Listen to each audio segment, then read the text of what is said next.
Alright, recording. I do like that our food is on the same table as the mic. Oh, yeah. Didn't think that one through, did you? I did not. See, this is why you don't win Best Boy at the Anime Awards. Well, I'm not in the anime. Alright, you sure? And don't you dare say you don't know that. Because essentially then, this would be, what's that anime that you had me watch recently? Where instead of we go to them, they come to us. Recreators. There we go, Recreators. What year was that? What? What year? That was this year. Yeah. This year? Yeah. Okay. Surprisingly, not a lot of in the Anime Awards. I mean, it was there, just for things it wasn't But going to win. But not blah, blah, blah. I think it had no chance of winning. Score and CG. It's like, oh, good. Wait, there was CG? Oh, yeah. It's freaking, Altair. Altair was CG as heck with her freaking flying swords. Listen, man, I'm a sucker for spinning swords. Sucker for spinning swords, you say? Yeah. I love them. Wish you could get that design right. I don't know what it is about it. It's just like how cool it looks. Because, realistically, that's not happening. There's no way it can happen. It doesn't, but... Especially when she had them in 2 rows and it did the whole, like, if anything around it, it's like, oh, I need it. So I'm guessing you would love Virgil from Devil May Cry because he also has spinning swords too. Yeah, I love Virgil. You know Devil May Cry, do you? Yeah. Have you played it? Yeah, I know all about little Dante in Virgil. Dante? Yeah, Dante. Have you seen the anime though? No. It's actually pretty interesting. It was also on Crunchyroll. I saw that. Wait, was it? Yeah, I was there. I just kept going by it. Oh, why didn't you say it? Because I was convinced it wasn't good. It's actually pretty decent. Well, like video game movies. Well, let's see. Hold on. It's actually pretty decent. It is time spent. Well, okay, no. Yeah, it is time spent because I couldn't tell if this anime was taking place before the first game or before the third game or after or in between. Before DMC, the reboot, who knows? No. This was way before the DMC reboot. This is like still somewhere in the timeline of DMC, or this is just its own time of events. Because, if I remember anything, that there's like a train, and then there's this girl who pops up who's not Trish. And I'm like, what? So you're just here just to be annoying, and then you keep Dante from eating his pizza. I'm like, okay, now you're just being a jerk. Spoilers.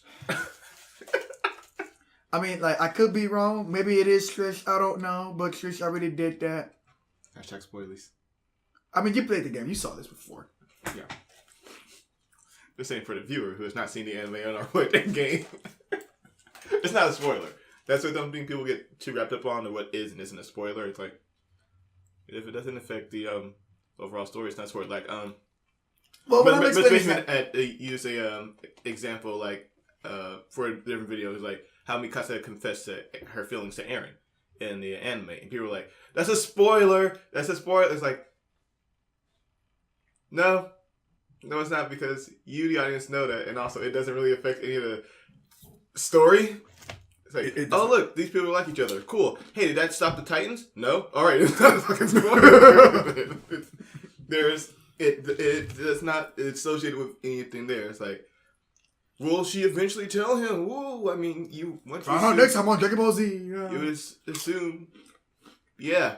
Unless it's a specific realm where it's no, they just don't. They just don't get together in the end, which is whoa. I didn't see that coming. Yeah. Of all the cliches and everything else you threw in that movie, didn't see the telling them come up at the end. You excited for Pacific Rim 2? Huh? You excited for Pacific Rim 2? I want to be. You want to be. I want to be. Just because John Boyega's in it. Just because. But I wasn't really a big fan on the first. I mean, it was enjoyable. Mm-hmm. I wasn't crazy for it to set up for a sequel.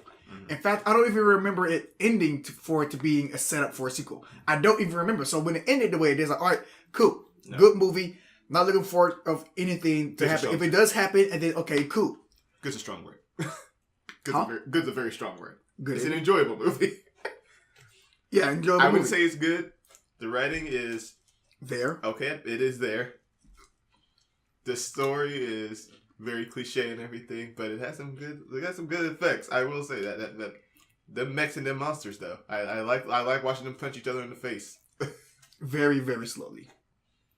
Yeah, for something that big, it takes a lot of time. For the audience, I'm going to be punching in slow motion right now. So just imagine. Fuck you, audio listeners. The only audio listeners that we have in this. Didn't we used to have a visual podcast? Yeah, you said you wanted to not do that. Did I? Yeah. We talked about this months ago in January. It's like, should we start? I was like, nah, you don't want to do it. I'm like, all right, we're just doing this and getting B-roll. Oh yeah, because it was easy. Yeah, I think because it's easier. Yeah, I found it easier to edit and stuff because I don't want like somehow just our audio to just like get desynced, and then I just have to mess with that mess. Excuse me. So now it's just a matter of just getting B-roll and just slap it on top and like, all right, enjoy this game, and I'm just gonna skip all the enjoy the game. loading. It has nothing to do with what we're talking about. Yeah, I mean like it's just look at me playing a game, either getting my butt kicked or just being a filthy casual, which I usually am. Mm-hmm. Filthy casual. Not competitive whatsoever. Well, to a certain extent, like if I'm actually trying to win to like get a thing. But other than that, I'm just a filthy casual. Jelani, on the other hand, all about their achievements. He only plays just for the achievements. That's not why I only play. It does help. That's not the only reason I play. I like gameplay and I like stories. If they have both, cool. If they got any achievements, even better. Oh yeah. The only reason I'm still going to Attack on Titan. I've taken a little bit of a break from it. But oh yeah, that's right. Because here's the thing, right? Mm-hmm. I got Levi. Oh, you finally got Levi. Motherfucking Vi. Uh-huh. And he is OP as fuck. AF. Oh, AF, sure, why not? We're not cussing anymore. I guess not. Fuck you. No, but it's like, but then for some reason, they made me play as Levi, and I'm like, I'm doing all these other missions. I'm just going to get everything else because I don't want to spend much time doing it. I'm maxing up his character. He's maxed up, got that achievement. Mm-hmm. Then in the story, it's like, all right, cool. Go back to Army. It's like Army. Bolt Cut, right? Yeah, the weakest character in the game. It's just my God. Why? I don't want to play him. I remember. What's better too? It's like, all right, cool. Now I remember the female Titans here. Now fight her. It's like I don't want to do this. I remember sitting there watching you play as Armin with no gas, just struggling. No one would. He's not Mikasa. Mikasa, he's not. That's Mikasa, he's not. Mikasa, he's not. Good, he's not. Sucky, he is. Choose him. Do not. I mean, if you had a choice to choose people in the campaign, that would be sweet. You don't, though, so... Would Armin be a good boy or a best boy? Actually, who would be best boy? And Attack on Titan? Yeah. Who would be... who would be best boy, but who would also be a good boy? People would say Levi. Levi, best boy? Mm-hmm. I can... But honestly, because I gotta think. I mean, because it's a really, really, really, really, really, really big cast. Well, I say that because then again, there was Dragon Ball Z. That was also an extent. What was I on about? Big cast. Big cast. Okay, Dragon Ball Z was like a really no. They had the main group, and then they just expanded on the villains. Like, okay, here's these guys in this little villain group, and that's it. And they come, and then they all die.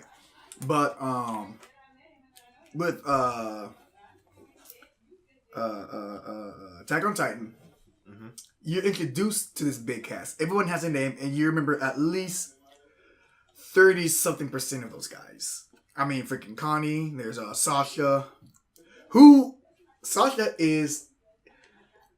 No, she's not best girl, because Mikasa's best girl. But Sasha is a good girl, if anything else. Good girl. Good, very good girl.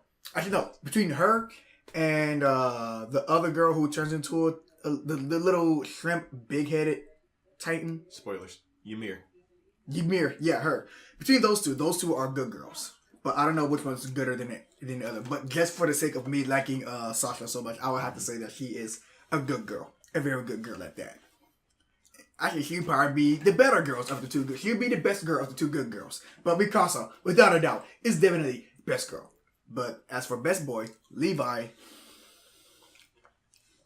I would have to say he's a good boy. Who's the best boy in the Attack on Titan cast? I don't know. I would say none of them. I don't think any of them really qualify for it, but people like Levi, so people will say he's the best boy. I mean, he's definitely on top of like the roster as far as being like a good male character. But then there's a freaking what's his face? Titan boy. Jaeger. Aaron. Then there's him. No. Edgelord. That's what he's not. He's not a good boy. He's not the best boy. He's just Edgelord. How do we get on this topic? We're talking about Pacific Rim. You started talking about Pacific Rim. I don't know. Hold on. What the heck even happened? I don't know. You just started talking about best boys all of a sudden. But yeah, about back to Pacific Rim. Enough of this good boy talk. I'm not really. I can't say I'm not looking forward to it. I think No. I'm still gonna see it just to support my boy. Your boy. My boy. Good boy. good boy.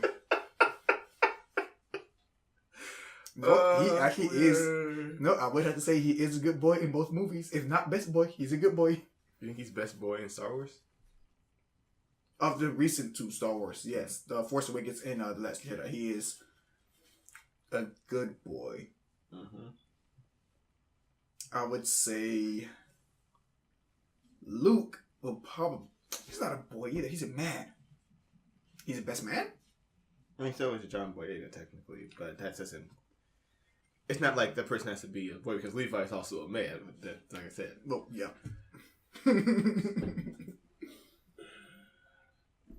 But yeah, I eventually I will see Pacific Rim 2. Uprising. It's not even Pacific Rim 2, it's Pacific Rim Uprising, but it's literally just a sequel. It's a sequel. How many years after the events is that taking place? How would I know? I haven't seen the movie yet. I mean, I guess I would have thought they would be like in the previews or something. Listen, Idris Elba had a son apparently in the first one. That son grew up to be John Boyega. So wait, who? Idris Elba. Oh, the You got this. You got this. Heimdall. Yeah. There you go. I was looking at his face. I was seeing his face like, what's his name from Thor? Heimdall. And also, in Jungle Book, he played Shere Khan. Well, ready for the movie to smell that. Voice Shere Khan. Well, I mean, same thing. Well, yeah. But yeah, Idris Elba, so he did have a kid eventually and grew up to be Boyega Boy. John Best Boyega. I was trying to get you while you were drinking. If I wasn't drinking, I would have thought of something better. Dang it. But yeah, that's actually pretty good. Damn. Okay.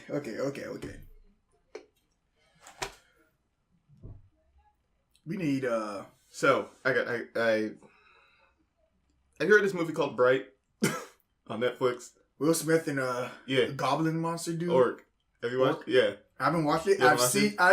I've saw a review or at least read a review about it, and apparently it said there was this world, but they didn't spend enough time building it, and it's like, okay, here's this, and stuff's happening, and we're not explaining why stuff is happening, but it's just happening, and now we gotta stop it. But we're not going to explain why we need to stop it. Just know that things are going to be bad, but we're not going to explain how bad it's going to be. Here's the thing. But we're going to stop it, and it's easy, and it's cliche, and movie's over.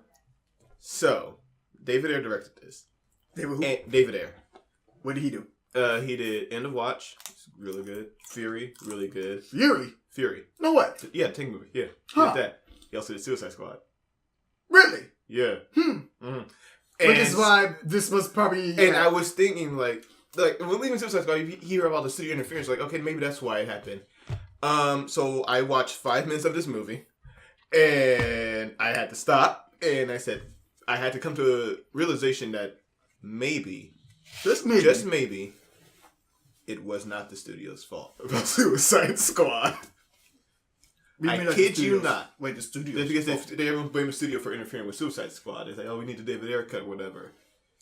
And then I saw the first 5 minutes of Bright, and I was like, So maybe David Ayer single-handedly. Maybe it was David Ayer's fault.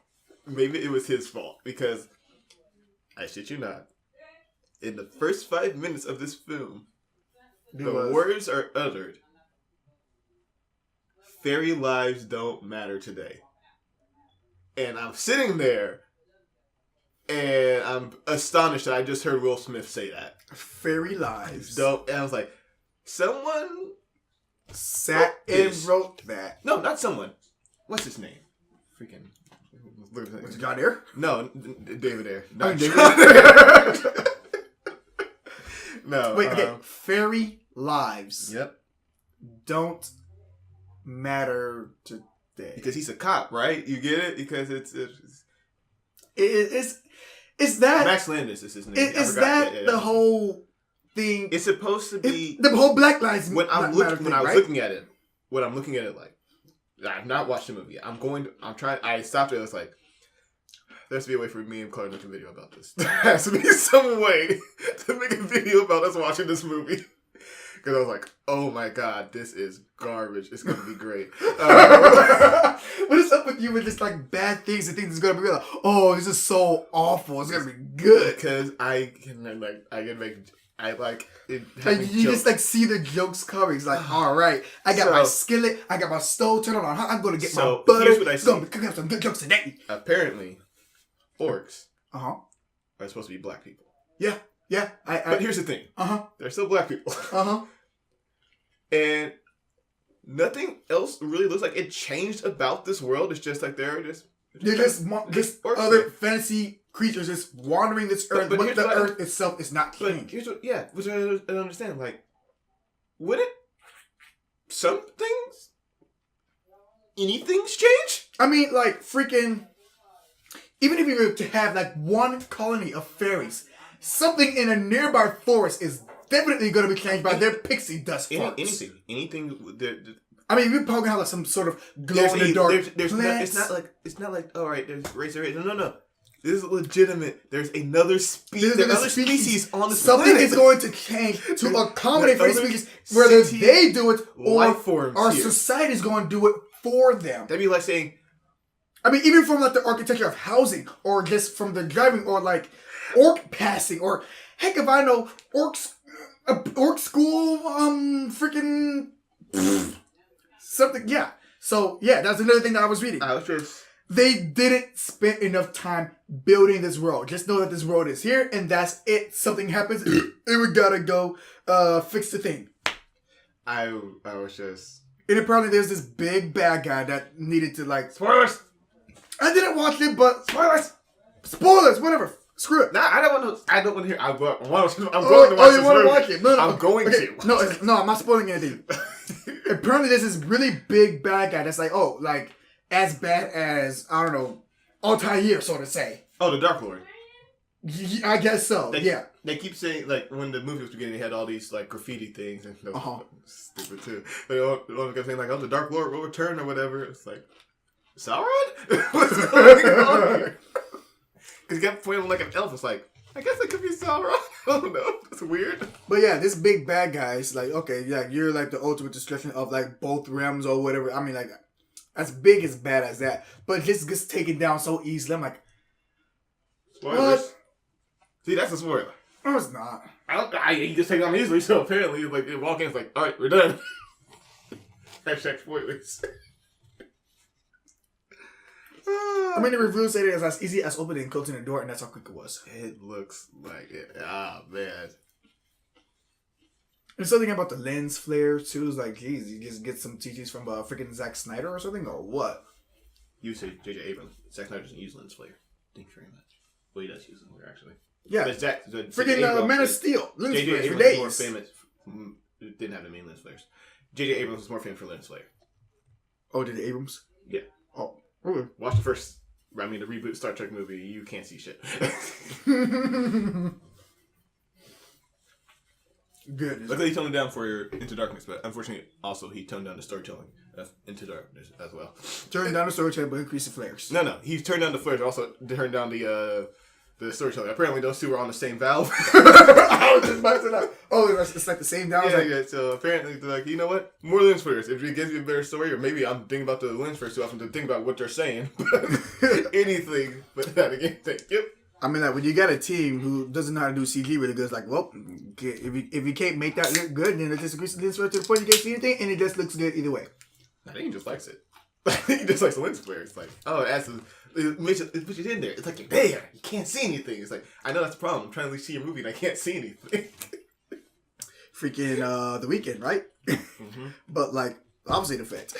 Yeah, darkness. He's the Zack Snyder effect. You can't see shit. Yeah, so that was just things I can't see. My future, my love life, The Weeknd in any of his music videos. Yeah.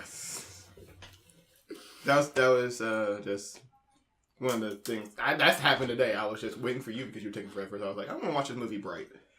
So you started today? Yeah, it was fresh. I was like, I need to talk to Collier about this, but I can't talk to him on the ride over here about it. So,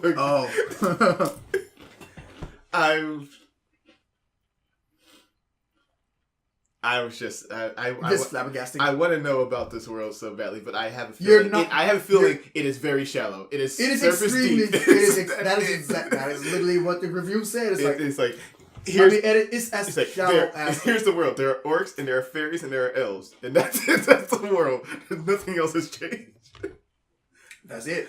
I mean, you could have added the end in there, and that would have. I remember when we want to see this. I saw that Honest Trailers did a honest trailer for Bright, but I have not seen Bright. So if I don't see the movies, I generally don't watch them. You're not going to get the thing. And I was like, you know what? I might as well just watch this movie. I mean, like I've watched a lot of honest trailers to like the movies and games I haven't seen or played, and it's still hilarious, and I still just get it because I know of the franchise. Like just recently, I watched honest trailers for, Bayonetta, but they covered like Bayonetta 1 and 2. I only started to play Bayonetta when I was deployed in Turkey for like the first couple of episodes. Mm-hmm. Like, oh, okay, yeah, this game was pretty. It's like the same people who made. I mean, no, it's not the same people. It's Platinum Studios. Think Devil May Cry, but with a girl. Like, okay, cool. And she's in Super Smash Bros. I know what Bayonetta is. Yeah, but it's like what's going on through my mind. Like, oh yeah, she's that. Like, okay, cool. So it was free, I believe. So I downloaded it, started playing it, and boy, was I in for a fan servicey AF roller coaster ride of a game. I could not play that at the office. I could not play that at the little club that we had. I could not play that anywhere because there was just so much stuff. Butts and boobs. This is all you see. Butts and boobs. I know Bayonetta. And like long legs and just really like you're just like the princess of poses, aren't you? Yeah. The princess of poses. And so yeah, Bayonetta. Collier cut right in, by the way. Spoilers. We mean I did cut right. I said you cut right there. I didn't say you didn't cut right. Pay attention. So Bayonetta is a game that I couldn't play while I was deployed because I just couldn't. I have yet to go back and finish it. I think I do have Bayonetta 1 and 2. But man, that game just makes me feel uncomfortable in all kinds of ways. I don't need all this extra. Sir, you watch Citrus. Get over yourself. You know what? Yeah, you're right. I'm better than this. I'm better than this. Yeah, I can do it. I can do it. Better's a strong word, but you're used to it. I mean, as long as I'm, just being slam jamming and killing demons and stuff. But yeah, I watched the honest trailers to Bayonetta, and I've only played the game for maybe 10 minutes or so. And they explained the entire thing. I think that's essentially what this game was going to lead into, even though I never played it. I am so glad I didn't play that while I was deployed, because I would have all kinds of weird onlookers what the fuck are you playing? Video. Essentially, I'm playing a hentai. No, you're not. No. I'm pretty sure it's definitely a fun game though. I need to get back to it. It was pretty fun for the first 10 minutes that I played. Oh man, but honest trailers, they're pretty great. And they also nailed down freaking Devil May Cry 2. I watched Devil May Cry first, then I saw that Bayonetta. Oh yeah, back to back, let's do it. And they nailed They were very. But the thing about that is that there's so much in a video game, it's hard to actually pin it down. For a movie, it is about 2 hours of them pinning it down. That's a much bigger percentage of what they have for the honest trailer, which will leave a more lasting impression of what you're expecting for a movie, which is why I wouldn't watch a movie. I'd be honest trailer before I watched the movie. I would generally watch the movie and then watch that to see what their take on it was. Mm. Because if you do that, sometimes it has outside influence affecting on what you think the movie is going to be like. Oh. Or hyping up for what the movie's going to be like. And also sometimes they just spoil the movies for you too. Yeah. I mean, like, spoilers, obviously. Sometimes they don't say that. Only like when it's recent, they'll say like there's spoilers for it, but sometimes they just don't. Anytime, where's it in? God dang it. Citizens. No, not Citizens. Someone who does the gaming reviews or does the beginner's guide to video. Oh, Super Butterbuns. He always like has like, well, obviously this video is gonna be full of spoilers. I'm sorry, are you like flabbergasted about the name? Super Butterbuns. Was not what I was expecting you to say. I mean, like when she was a baby or taller or something, her grandma called her like bun or butter buns or something. And she just grew up. And then, no, I'm gonna take up this name Butter Buns and I'm gonna make it my YouTube thing. So now I'm Super Butter Buns. Mm-hmm. Excuse me. But yeah, she's always just like, oh yeah, this you know what you came here for. This video's gonna be full of spoilers. And sometimes it's like if the game is rated M, she puts that disclaimer too. And that disclaimer is to this day still funny as hell. It's like, warning, this game is rated M for if you're a kid, you shouldn't be watching this, but severe discretion is advised. But hey, I won't tell you won't. That sounds kind of weird. Sounds kind of weird for someone to say to a kid. I won't tell if you. I was like, get away from me. If you're a kid, you shouldn't be watching this. Stranger danger. Severe discretion is advised. But hey, I won't tell you won't. You make your own choices. I can't stop you. I was what was that video that freaking Nier Automata, of course. I'm pretty sure you know about Nier Automata. Nope. No? I have no clue what you're talking about. I didn't know about Nier Automata until I got to Turkey. Hippopotamus? Yes. Okay. I didn't even hear about Nier Automata. Some dude who was in my team, who was there before me, he brought in his PS4 that had Nier Automata in, and he was already playing it. Wait. N-I-E-R? Yeah. Okay, now what you're talking about. Okay, yeah, he was playing that game. I walked in for like whole introductions and whatnot. Like, oh, hey, that's the one with the robot with the blindfold. Yeah, yes. Okay, I got you now. I understand. So now you know why she's rated M. Well, that game is rated M. Yeah. Yeah, I understand entirely. I was watching him play that game, and I was noticing like he's not wearing any pants. Why she's not wearing? Do you get pants later on? Like, oh no, I just took them off. Like, took them off? Yeah. What? Why? Does it make her fast? It's like, no. Like, listen, I'm going to stare at the butt. It's going to be a bad one to look at. Which is actually why Jack Padillo always picks girl characters in any game. He's like, if I want to stare at the butt, I'm staring at the butt I want to stare at. Yeah, I'm sitting there, it's like, I mean, I can't deny his logic. 2B's got a nice butt, y'all. And how is it that video game designers can get down a good butt? There's that one. Go ahead. Go ahead. There's two games that I'm thinking of right now that's just focusing on like the butt play. I mean, not butt play, but just like the butt. I'm just gonna let you sink. I mean, like, the physics in the physics of the butt. There's butt physics, the jiggle. Yes, right? The physics and just the mechanics. There was a game that Funhouse was stop. Jelani is freaking doing squeezy hand gestures.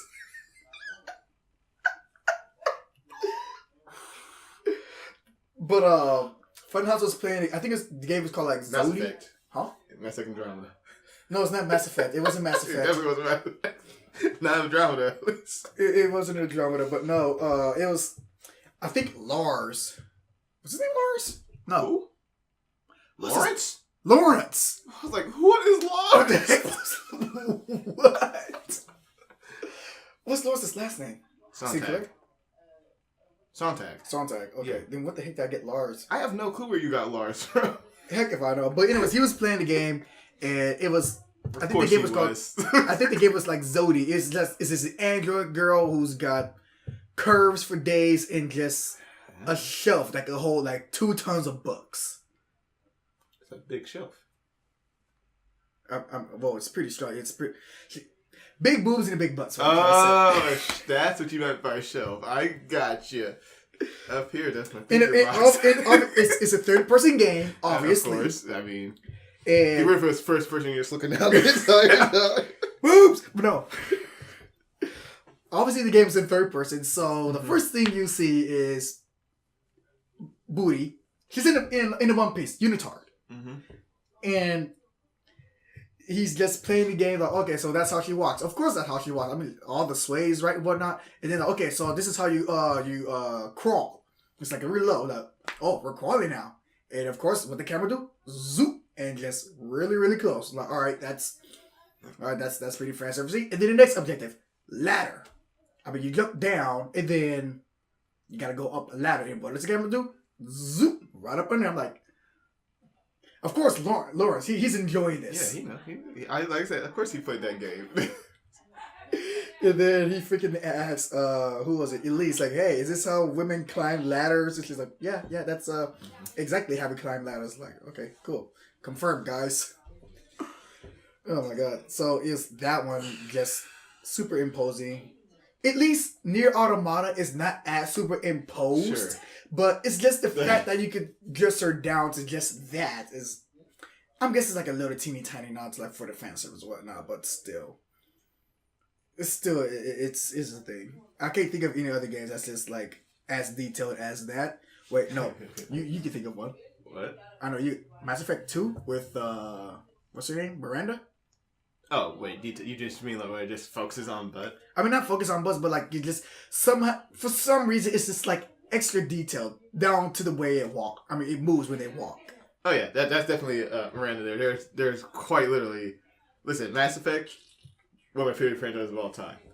But just like anime that I love, it's got some service problems. Like what happens, like there's just the camera is just filled with butt. That's all I'm looking at right now. Like that happens with Miranda too. Like one of the scenes is like, and there's a whole inside joke because Miranda's one of the moons on Uranus. That's why.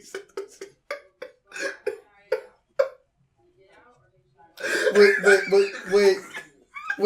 That's an actual thing? Yes. Miranda. Miranda is one of the moons of Uranus. Is one of the. All right. Yeah. And that's just one. There's one moment in Mass Effect 3 where you got this right relationship, and so Miranda shows up and is like, "Hey, are we still together?" And immediately after she asked that question, they got to a butt level shot, and the I was like, "Yep, that's exactly it." It's like, "Oh wait, no, I didn't want to do that. No, I can't go back now." I was showing one playthrough thing. It's like, well, I screwed that up. But apparently, if you do that, spoiler, you save her life. That doesn't make any sense to me. If you don't romance her? If you do romance her in 3, even though she's not she's a playable character, she's not a character that you have in your party, that will save her. But if you don't, she will die. The same events will take place, but she'll just die. It's like Pat the other night. It's like, she died of a broken heart. It's like, what is this? And they don't actually say that, but that's what's placed in my head now every time I think about that. It's like, that's essentially what it is. There's no reason for her to die. She just does. Man. Man. I still never, I mean, is Mass Effect 2 and 3, or just any other original? I don't even know if I even have the original Mass Effect to play. I'm stammering on, am I?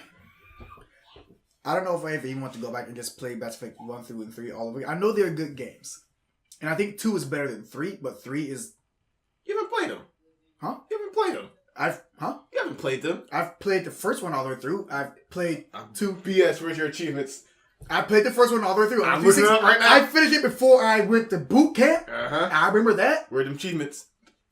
Heck if I know. Uh-huh. started to. I went all the way up to where Ninja Autocode dude pops up. I am.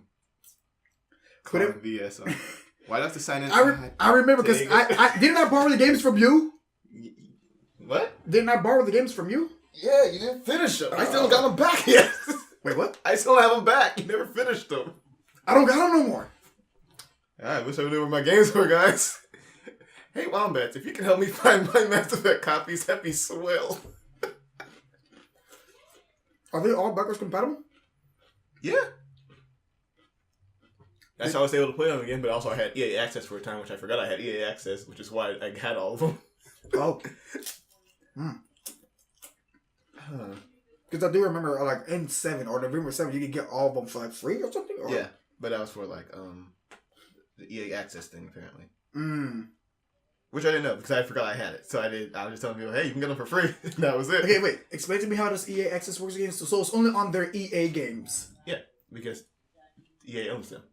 Okay. And you can either get EA Access through Origin, or you can do it through Xbox Live. And you pay for that, and you have a roster of games that you have. And on EA games that come out, you get a discount. Okay. So what if... And also, you get to play all the new EA games that out a week early, but it's for like 10 hours. You get a time limit, but still, listen, it's a lot of gaming, all right? It is. Okay, but what if you have EA Access? Imagine if you will. You get a game for free. And then you cancel your EA subscription. You don't have access to it anymore. Oh! Yeah, that's how I know. That's how I figured it out, because I wasn't able to play Mass Effect anymore. I was like, I want to do that again. Nope. All right. I guess I had EA Access. Oh. And then there's like this Xbox. This Xbox Game Pass thing is pretty confusing to me too. I mean, you get like access to like 100+ games, but are they're free to play or they're like? Hold on, I need my Xbox up right now. I can just click this up real quick. What are you confused about? You pay a subscription fee and you get games. It's like Netflix. No, for games. You stream. But isn't that essentially just Xbox? Oh no, Xbox Live, Xbox Go is basically just you own those games. Yeah, you own those games. And it's just like you license those games. You license to keep them. Right. Wait, can you buy online games if you don't have Xbox Live? You can buy them, yeah, but you can't play them. Really? Yeah. So like, if I don't have Xbox Live, if I buy Destiny 2, yeah, you can buy it. I can buy it. But if you don't have Xbox Live, you can't play it. Why? Why not? Because you don't have Xbox Live. You answered your question already. Okay, then what about if I were to have? Oh wait, because I'm thinking that maybe because like Destiny 2 is like one of those online always or online only games, so it just requires gold. It does. You can't play anything from Destiny without PSN or Xbox Live. Okay, then what about like a single player offline game that doesn't necessarily require? Okay, Hat in Time. What about it? It's a single player non-online game that doesn't require multiplayer. Yeah. What about it? Can you still play that? If you have to buy it, can you still play that? Are you talking about through Xbox Game Pass, or are you talking through Xbox Live? Yeah. Like you can go online. I'm guessing. What the heck? Stop listening. Good Lord. Yeah, you can. Yeah, of course you can. If it doesn't need Xbox, if it's single player, definitely. They dropped that whole need to be online thing a while ago. Oh, okay. That's before the Xbox came out. Okay. Where's Mass Effect? You're still looking for that? Yeah, are you still trying to look for my achievements? Yeah. I'm calling you on your BS. I told you I played the game all the way through. I recall you on your BS and I didn't see any achievements. No, dude, remember I told you I romanced your sorry. Uh-huh. And then she came back in the second one and everything was all awkward. I'm like, I'm calling BS. I'm calling BS. Why are you being so rude right now? Listen, man, I mean, do you not remember me? The proof will be in the pudding. Well, we don't got pudding. Pudding. In your achievement list. The Xbox 360 achievements will transfer over through, right? Mm-hmm. They'll be on here. All right, let's see here. You find it? Let's see here. You going to start comparison? I'm pretty sure you got like way more achievements than me because you... Not in the first one, I don't. I did not like the first one. Really? I don't like... I like the story. Wait, did you finish it? Yeah, the first one? Yeah. Yeah. Oh, okay. But you don't have it... How you say like... I would imagine you have more achievements than me, but you didn't go back. No, I didn't go back. No, because you had to go do your perfect run. So you did have to go back and play it all over again. Yeah, I didn't do it because I don't like Mass Effect 1 that much. The gameplay is garbage. Garbage, I say. At least the one thing I have to say about Andromeda, what they did improve is mobility. Just a wee bit. Yeah, but the rest of the everything else decreased. I cannot remember how many times I fell through the floor playing that game. I was like, oh, GBs. No, I cannot just be rolling on my freaking tank, whatever the heck that thing is. What is it? What was it called? A mammoth? Monolith? I would like to retract my statement. Collier did finish Mass Effect. 100-point achievement right there. I'm looking at it. I was like, all right, you got that one. Cool. Let's see what we got in Mass Effect 2. I didn't finish Mass Effect 2. Why not? Because you're a bad person. That's why. Because I had to go to boot camp. Wow, you really did. I literally have 1,000 more points than you do. 1,000 more points in Mass Effect 2, yes. Really? Mass Effect alone? Mass Effect 2 alone? Yeah. 1,000 more points? Literally, evenly 1,000 more. I got what, 725? You got 1,725? You have 175. I have 1,175. So yeah, that's. Hey, step up your game. Boot camp's over. It's been over for a while now. Been since 2014. Jesus Christ. It's been that long. I'm a casual. Hurry up. I'm a casual. I'm not trying to be competitive with my gamer points, okay? Listen, don't get down for gamer points, for the story. For the fans. For the fans? For the fans. For the Reapers? What was the threat? They're called Reapers, right? In Mass Effect 2? Yeah. No, they're collectors. So it's always been the... No. It's this big old giant tall monolith thing that just comes down and eats cities. What are you on about? I remember I saw, like, you showed me the trailer of like, how beautiful it was. Yeah, that's from Mass Effect 3. We're talking about 2 here. Oh, so it's like a different, Yeah. Oh. Okay.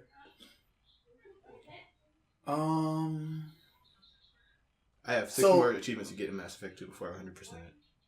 So the first one was Reapers, the second one was Collectors. There's no way in hell I'm doing this. They don't? Complete this on insanity mode. No. So one shot you're dead. While it takes 150 shots to kill them. Yeah, it's a whole thing.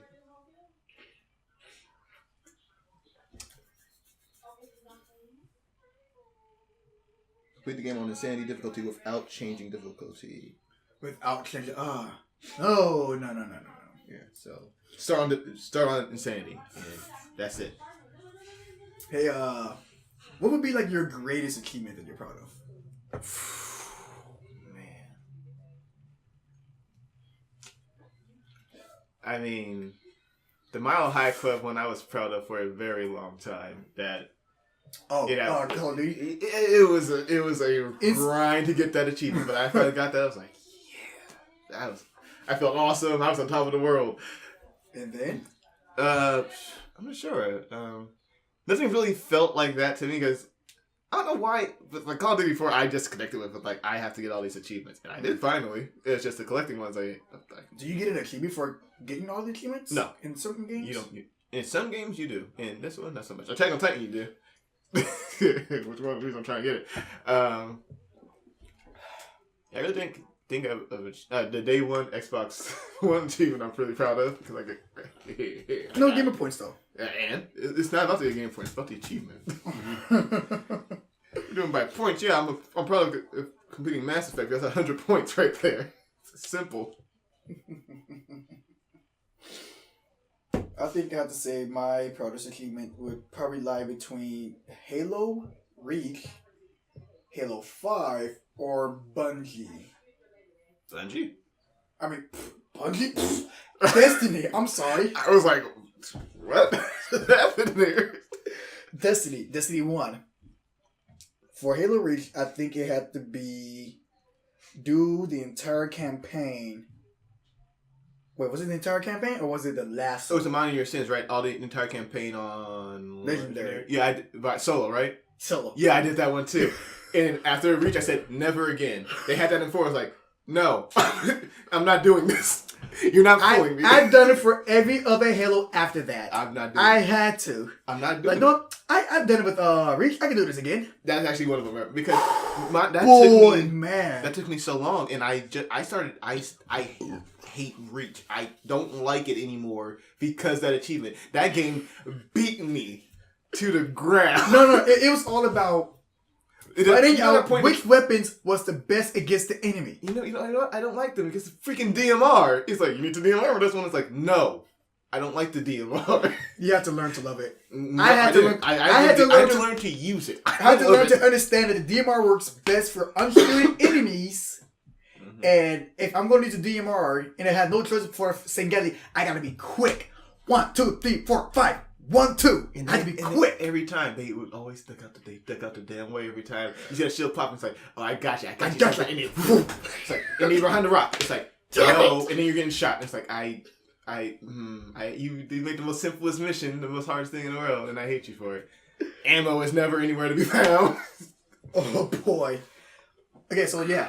But as far as like a greatest moment, I remember when Halo Reach had that you know how they had those challenges on us, like the daily or the weekly challenges? Yeah. Last level, Lasso. Mm-hmm. That was part of one of my greatest, most blood curdling, tear shedding moment achievement that was not an achievement that I've ever gone through. I think it was me, you, Mr. Carter, Callie at the time, and I think it was us 4. That was a goddamn grind. I hate it. Listen, you remember that? Yeah, I do. Freaking mind your sins. When I finally get to the last mission, and they did a little and things like, oh, survive as long as you can. I didn't care. I just walked out. I was like, shoot me. I'm done on this planet. I don't care about Reach. Blow it up. Glass me. I'm out. All right. I think there was 2. I think there's like Lasso, and then there's like another version of that. Or was it? I think it was a Lasso solo legendary also goes on. I remember I tried to do that. I did not survive well. I mean, it's like put the game on impossible stuff. Get the enemy's god mode. That's what it is. No, you might as well do that. No, what they did for I think it was like Halo 1 or Halo 2, the anniversaries for those when they made Grunt Apocalypse. That was it was an advantage, but it was at the same time it was a disadvantage. What's the Grunt Apocalypse one? When you kill a grunt, it explodes. They already had that, didn't they? It wasn't until the anniversary. Okay, I don't believe so.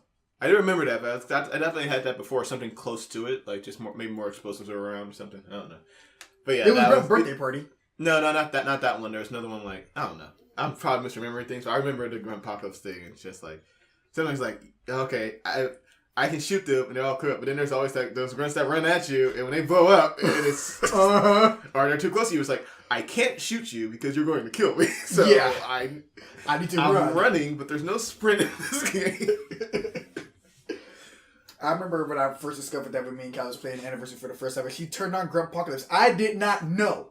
So I'm in here going gun-ho as I used to do. Just killing stuff, killing grunts, and then there's like explosions happen. Like, are they like... Did you turn on catch? But no, there's like explosion after explosion. And he's like, these are not normal plasma explosions. And I'm just dying from left to right.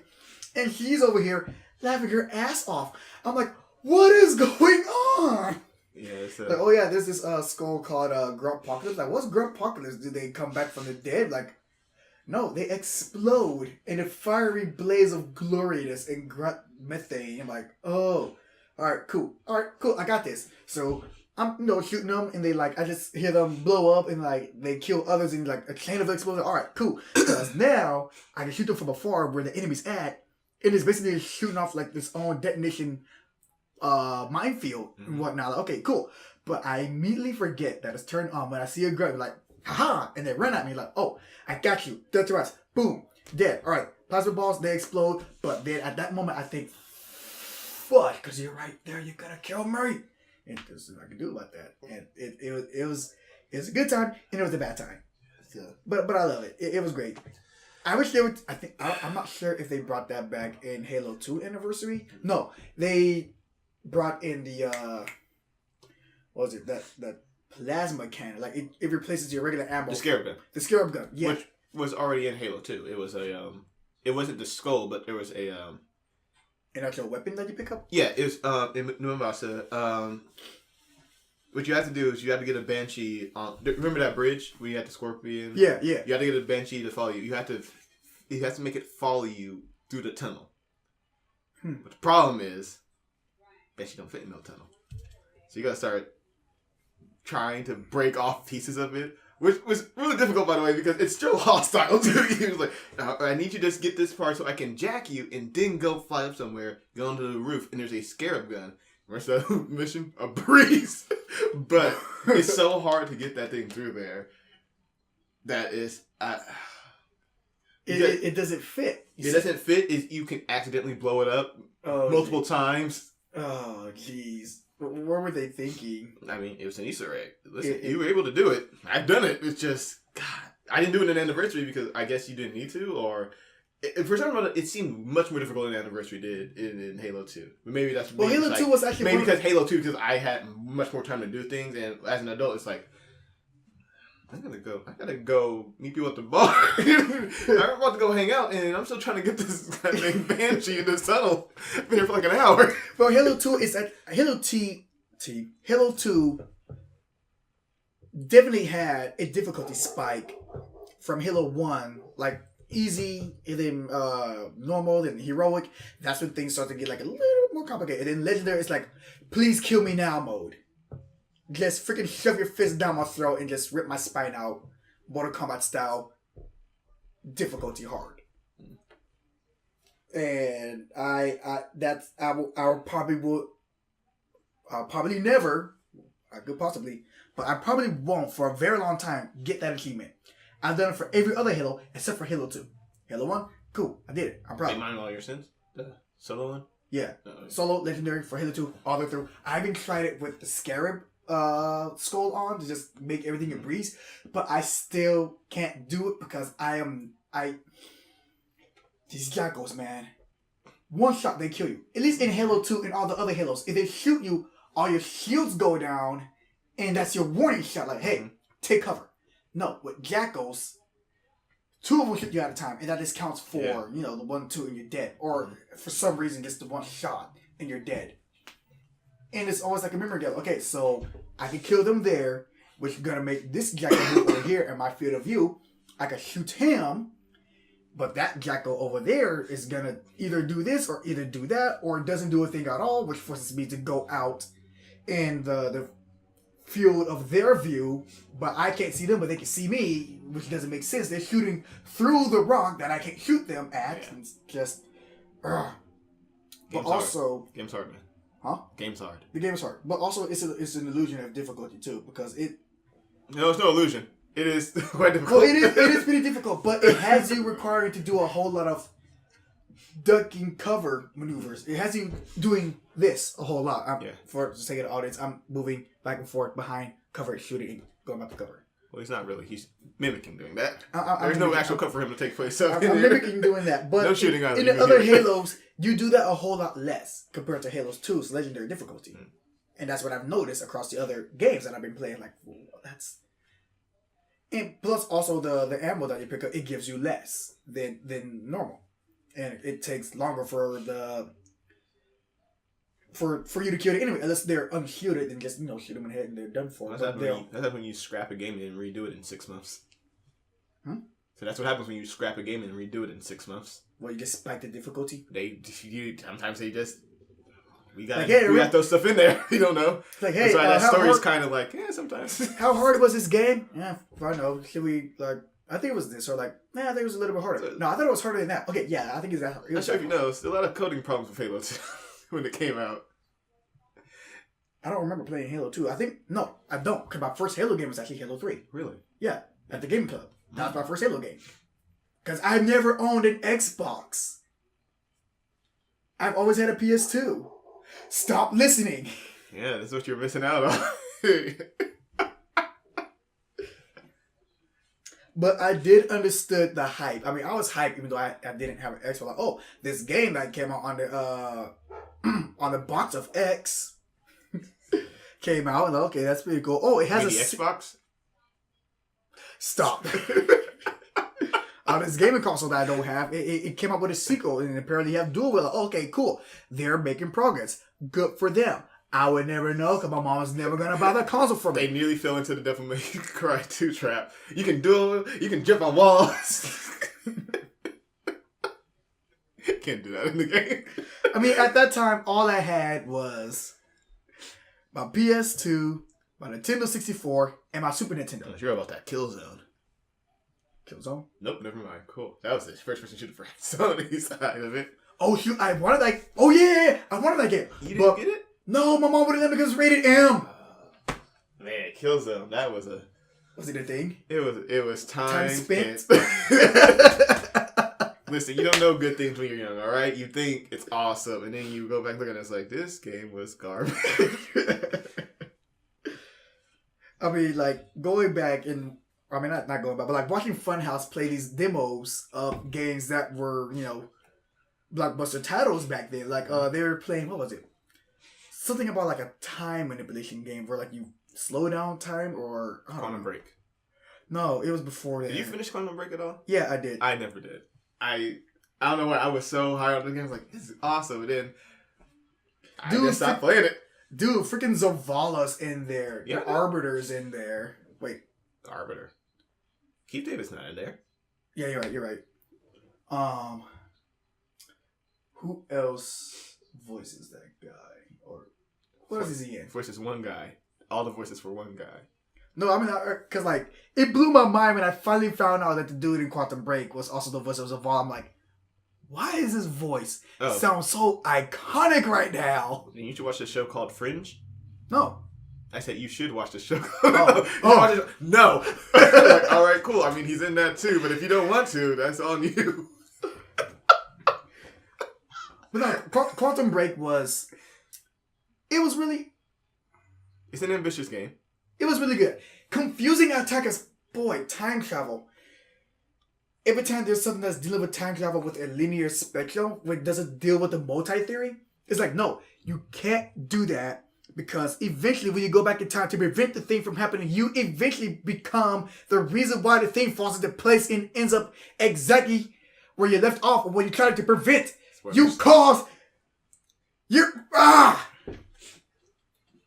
I'm just saying... And also, let's see. It was... I like the whole upgrade system thing, like using your manipulating the time of like a single space. Mm-hmm. That itself was confusing too. You don't control time as a whole. You just control it in a space. So, like, I'm just making you slowly getting up from your seat while I'm still doing my whole thing. And I'm just dating about. But it only works for, like, 10 seconds. So, like, I'm 10 seconds ahead of you. But within that space of time, it's 10 seconds behind. And that's... What's that? What happens to a space of time that's behind the current space of the rest of the universe? You can't... That's... Quantum physically irrational and impossible. Just a lot of wibbly wobbly, timey-wimey stuff. Yeah. I mean, like, essentially when things go back, like, if I slow you down for like 10 seconds, then once those 10 seconds of up, when the two time differences collide, I would like to imagine that something just explodes within that area. Or at least around that border. Like, you just see like a sparkle of atoms. It's a time bomb. Yeah! We're on a team. So yes, I like to think that if you just slow a space of time for like an amount of seconds, and by the time that those seconds are over and it catches up or collides with the times, things explode. Actually played the main character, Iceman, in the X-Men franchise. Well, he was at least. Wait, who? The guy who the main character is Iceman in the X-Men franchise. Really? Yeah. All grown up? I mean, all grown up. He's still an adult when he was playing it, but yeah, he's in Days of Future Past. Iceman? Yeah. Huh. Yeah. Interesting. Very interesting. I remember you and Isaiah was when you guys were starting to play that. You guys were basically. Okay, you know, there's those scenes where you can like choose like what you want to do. Like, oh, I could kill the girl right now, or just let her free. But that would like hinder my operations, or I can just kill her, and that would like benefit me. Yeah, narratively speaking, I would do the thing that makes sense for each character. I was like, well, bad guy, bad guy's gonna do bad guy things. Yes, yeah. It's not like I'm not gonna have like, oh, a faint of heart. It's like, no, I'm not gonna make this easier for me. It's like, good guy should have been better. Fucked up. But me, like, when I was making those choices, spoilers by the way, I was like, I don't want to like. I mean, yeah, I'm playing as the bad guy. I mean, that's what I like about this game. You play as a good guy, and then you turn around and you play as the bad guy. Mm-hmm. When it's time for you to play the bad guy, it's time for you to make a certain choice that's going to like alter the entire game. I always play it as like, what would I do? But like, well, I understand this is probably gonna mess up a thing or two for me, but hey, I'm not a murderer. That's how I see. That's how I was going on about it. Like, what would I do? I wouldn't want to have that on my conscience. Well, I mean, that's not that character though. You're saying what would you do, but you're already playing the good guy. Yeah. Oh, let's talk about the platform. Wait, how far have you gotten in that game? I don't know. It's been a while. I haven't played that game since it first came out, and then yeah, I tried to come back to it, and I was like, I have no memory of this place. okay. No, we can do like a little quick playthrough of that on easy mode just to get through. Just to get through it. No easy. Really? No easy. Just to get through it. I don't bitch out like that. Attack on Titan tried doing that too. It's like, hey, there might be some difficult parts, so if you want to do easy mode, it's like, no. I'm doing normal. Fuck you, I might do hard. You don't know me. You know what? Devil May Cry doesn't give you that choice. In fact, you get easy mode after you play the first few levels of normal. That's all you get. Mm-hmm. Normal, hard, kill me now mode. That's all you get. And then you have the extra kill me now without a second thought mode, which is absolutely murder. But I do enjoy their heaven or hell mode. Either you kill them in one hit or they kill you in one hit. Yeah. But at the same time, it's easy as hell because all you need is just to go bang. As long as you're not hitting their shield, then you're good. Just avoid their attacks. They're coming at you like, beast mode and whatnot, but just bang, you're dead. It doesn't matter how powerful you are. Yeah, it took me like 1,000 hits to kill you before in like regular mode, but in heaven and hell, you're nothing. I guess ebony and ivory. Let's go. Bang. We're together in perfect harmony. No? Right. I'm sorry, what? Ebony and ivory live together in perfect harmony. No? Nothing? Right, cool. Is that an anime? No. What the heck was that? Nothing. Okay. But yeah, you don't unlock easy mode unless you at least play normal mode for like a couple of episodes, or kill me now mode just for 2. What else you got? I finished My Hero Academia. That was a Collier's a professional. Collier is real professional. He never leaves his phone on at all. If he tries cutting that out, I will tell you right now, he has his phone on. So go ahead. I finished My Hero Academia. It was after you left your phone on, or just in case you try cutting that other one out too. We're trying to stop. I'm gonna keep bringing it up. I'm gonna leave it in. All right. Just to show how professional I am. Yes. Extremely professional. Nothing but. Top class. Like, drinking fine wine with the extended pinky class. Mm-hmm. So speaking of My Phone Academia, what's up? Finally finished it. I enjoyed it. I still haven't found out why Ochako is best girl. I still haven't found out You don't think she's best girl? Yeah, I'm pretty sure I don't think I found any best girl. She was best girl. I don't see why. It was at that fight and then that call to her parents at the end there. Yeah. The call to her parents? Yeah. After she lost the fight to Bakugo. How did that phone call go? Oh yeah, she said that she didn't lose. She said she lost. She said she tried. I mean, she said that she lost. She didn't win. She was saying that I'm sorry that I lost. It's like, listen, it's fine. She's like, there's no rush in trying to help us still. It's like, For some reason, she has this like, I need to help them now. I need to help them now. It's like, listen, live your dream. Don't worry about. Mom and dad are fine. All right. Oh, okay. This has been suffering, but we fine. We good. But honestly, having a daughter with 0 G powers in a construction business. That would be useful. Yeah, useful. I mean, just but you can't keep using her. She can't use her powers for like, a person. She has to be registered to that with those hero things. That's why she's going through all this. That brings me back to the whole last episode when Hiraki. Yeah, that name. I do not remember that bad guy's name. Decay. It's called him State of Decay. Yeah, sure. Why not? Good game. Mr. Decay. It's called Mr. Decay. Yeah. When he showed up in the mall, and Deku was about, well, if you dissolve me now. Spoilers. Look at all these spoilies. Major spoilies. I'm dumping a big spoilie for My Hero Academia. Season 2. Season 2 is going to come out too. But Season 2, last episode, big spoilers about to drop. In fact, if you don't want to hear any spoilers, just fast forward until I say spoilers in for My Hero Academia. Okay? Okay. Alright. Let's go. Last episode, Mr. Decay's there. And he's like, Deku's like, well, if you dissolve me now, all these people here in the mall got like all kinds of quirks. They're going to drop you down in a heartbeat. They would not hesitate. You would not make it very far. And Mr. Decay was like, well, yeah, you're true. But in this society, you have to use your quirk. Well, while you're like, you gotta register your quirk in order to use them out in public or have like acts of heroic deeds. If you're not a hero, if you're not registered as a hero, don't be a hero. You can't do anything about it. So even if the word do something to you right now, people will be scattering. And guess what? I can probably take down like maybe between, I don't know, 40 different people while I'm at it before any pro heroes actually show up. So, yeah. We still got time here. Yeah. I'm calling your bluff. Yeah. I'm in a good spot right now. Mm-hmm. Deku.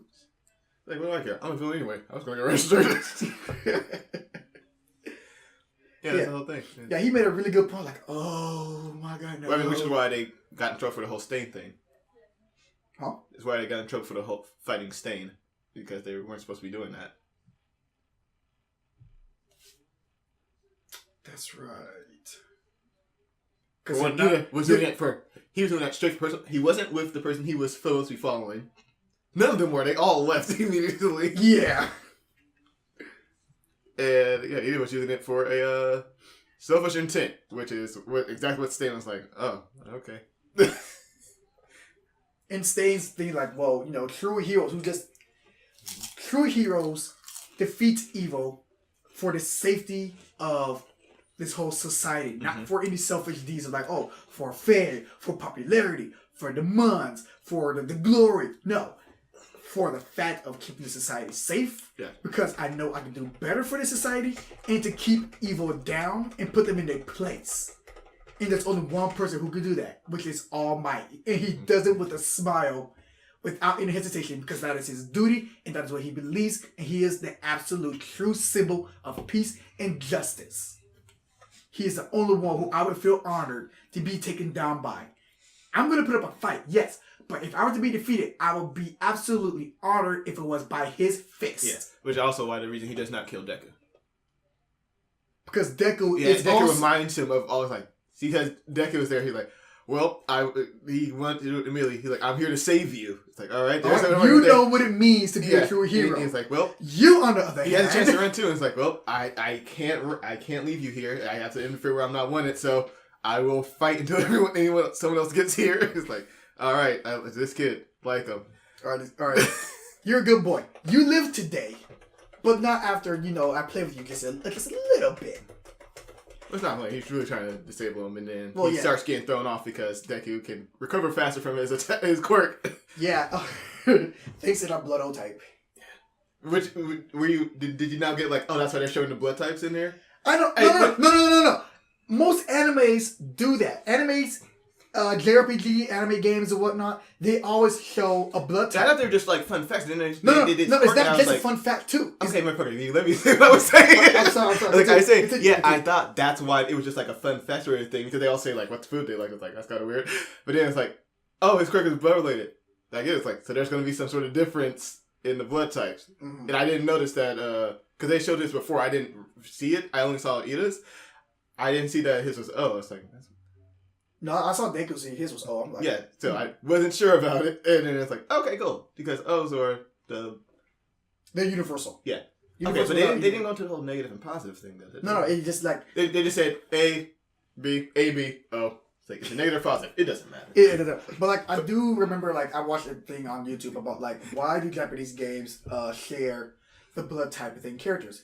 That is usually tied to a personality trait. Mm-hmm. The A, B, and O plus in negatives means a recessive or a what's the opposite of recessive? Like more of or less than the drive of a personality state of a certain character. So like, you know, oh, this person is going to be a tsundere, or oh, this person is gonna be cheerful and happy and whatnot, or like, oh, this person going back in the corner is gonna go complete itch. Mm-hmm. And that's pretty much what like the blood types have. And then you just have those characters where it's like unknown. So you're just like, oh, I don't know who the heck how this character is going to play out. I would have to discover that as I play the game. Yeah, exactly. But even you know what? Even when we did find out what his quirk was, it still said unknown on it. Yeah. Like they didn't change the card; they just had it there. It's like we're gonna use it again. Same, unknown. It's like, but we know it now. We know it now. I mean, like we don't know his true alias. We know his name. We know his quirk, but we don't know his blood type. I mean, at least fill that out. Yeah. We don't know what he likes. I mean, no. Death. Killing fake heroes. Yeah, killing fake heroes. All Might. Oh my. That would be dislikes. No, he likes All Might. Okay, yeah, you're right.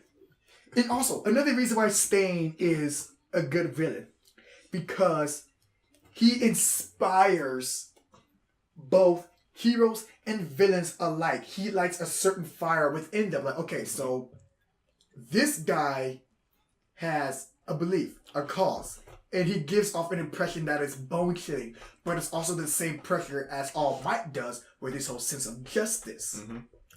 Stain has his own sense of justice too, but in a twisted fate, in a twisted way. And for him to inspire other villains, like, oh, I'm all about this path.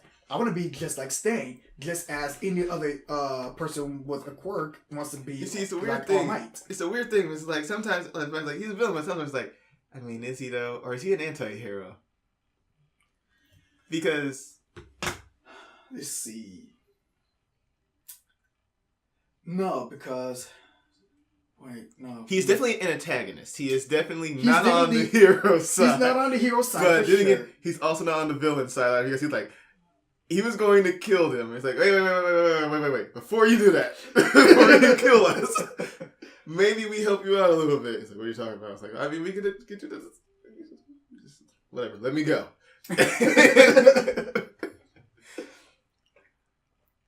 What was their plan there? What were they going to do and stay in the room?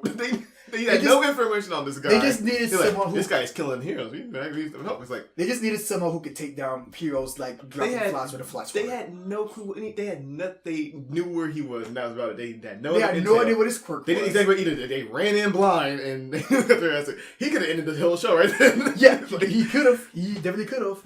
He could have like, yeah, I don't feel like it. Stab. And I mean, like, and also he is an example of what Eraserhead has always been telling his students. You got a quirk, but you also got to learn how to, survive without using that quirk. Mm-hmm. You got to have multiple tricks up your sleeve. Stain definitely got multiple tricks up his sleeve. That dude is a goddamn... blades up his sleeve, really, not multiple tricks. He got blades up his sleeves for days. He got a sword, he's got a knife, he's got a dagger, he's got a mini knife, he's got a switchblade. He got blades for days. Mm-hmm. He's a goddamn ninja instantly. He would freaking put Eraserhead above for his money. Teenage Mutant Ninja Turtle, but just because the way his face looks, it was like, oh yeah, what's going on? Also, when his bandage fell off over his eyes, I'm like, it wasn't a bandage. Oh, the wraps or whatever. It's like a bandana, but on his eyes thing. Well, yeah. But when that happened, everyone was like all gasping, like, what? Is this someone who I've been seeing all this time? Why is everyone so surprised right now? But it was just the fear intimidation. Yeah, that he's just giving off. very intense. Just very intense. Like, I don't get it either, but I'm in the same boat too. And then he froze. I'm like, what? Did they go do a thing? Did they go do something? Nope. A bear punctured his lung, and he had a taste of his own blood, or a taste of his own medicine, as one would say. It was. I was legitimately scared. I was like, someone's gonna die. Everybody run. No, you don't get to sit and fall. Get up and run. He turns around and just says, Endeavor. I'm like, uh-oh. I saw that too. Drago's he is dead now. This is not good. Well, he's gonna die.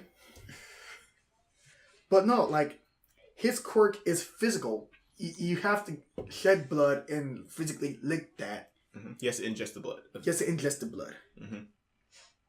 That's a physical trait. It's not like with Endeavor, he can like shoot flame. What is that? That's not necessarily physical. It's more like projectile type.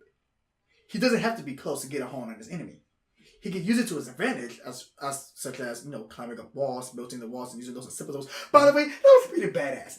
That was badass. I can't fly, but I can do this. Also, I guess he's super strong too. I don't know, because he knocked that dude out real quick. I was like, wait, what? I thought your power was fire. I mean, hey, you gotta have more than one trick up your sleeve. Super strength? That's not a trick, that's another quirk. Have you seen the dude? He's like a bitch press. He did a freaking all might punch. He can freaking bitch press a tree trunk, probably. Listen, but you saw the song I know once? He sent him flying. I'm just saying, his power was not that. Oh, you're gonna tell me the flames are powering up his arms, but I don't believe that for 1 second. Also, okay, so the flames, right? Uh-huh. His hair flames. Is that naturally his quirk, or is he doing that all the time? I think that's just like a recessive trait. Okay, I was thinking that's that. I wondered that the entire time. I was like, is he doing that? Or just like constantly flame on his face the entire time? Like, is this just something that happens, or is he just being an asshole and has his whole the entire time? He was born. Because even if he had the mustache too, it's like, if you're doing that, you're being an asshole because that would take effort. It would take a lot of effort for you to do that all the time. But he came out the womb very, very warm. Oh, goodness gracious. Wait, no. They don't get the course until they're 4. Or 4 the grade or something. Actually... Well, they're not really. Because remember, that baby was born with light. Yeah. Yeah. So it's like, it's not 4. There's some range in there where they can just get the quirks. Well, if anything, puberty was really hot for him. Also, how... No, it's 4 is when they usually start showing it, but then... Okay, yeah. Baby glowing is no. like... Okay, so, if Endeavor were to get his quirk while he was 4, but then, when puberty works, your body starts to change, starts to get hair in places. The face mustache. Exactly, so with this mustache... Do you shave with a fire extinguisher, or what does that mean?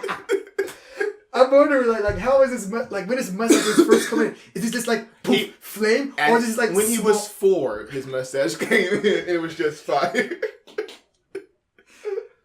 I am now imagining a tiny little chibi Endeavor with a flaming mustache in a playground, and it's the best thing I've ever seen in my life. If anyone out there can draw that, please and thank you. A chibi Endeavor with a mustache. With a mustache. He also got a beard, doesn't he? Yeah. Yeah. That freaking flame beard is majestic as... Man.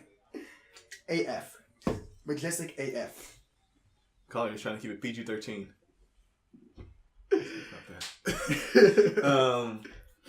Yeah, I don't know how we got to Endeavor, but just...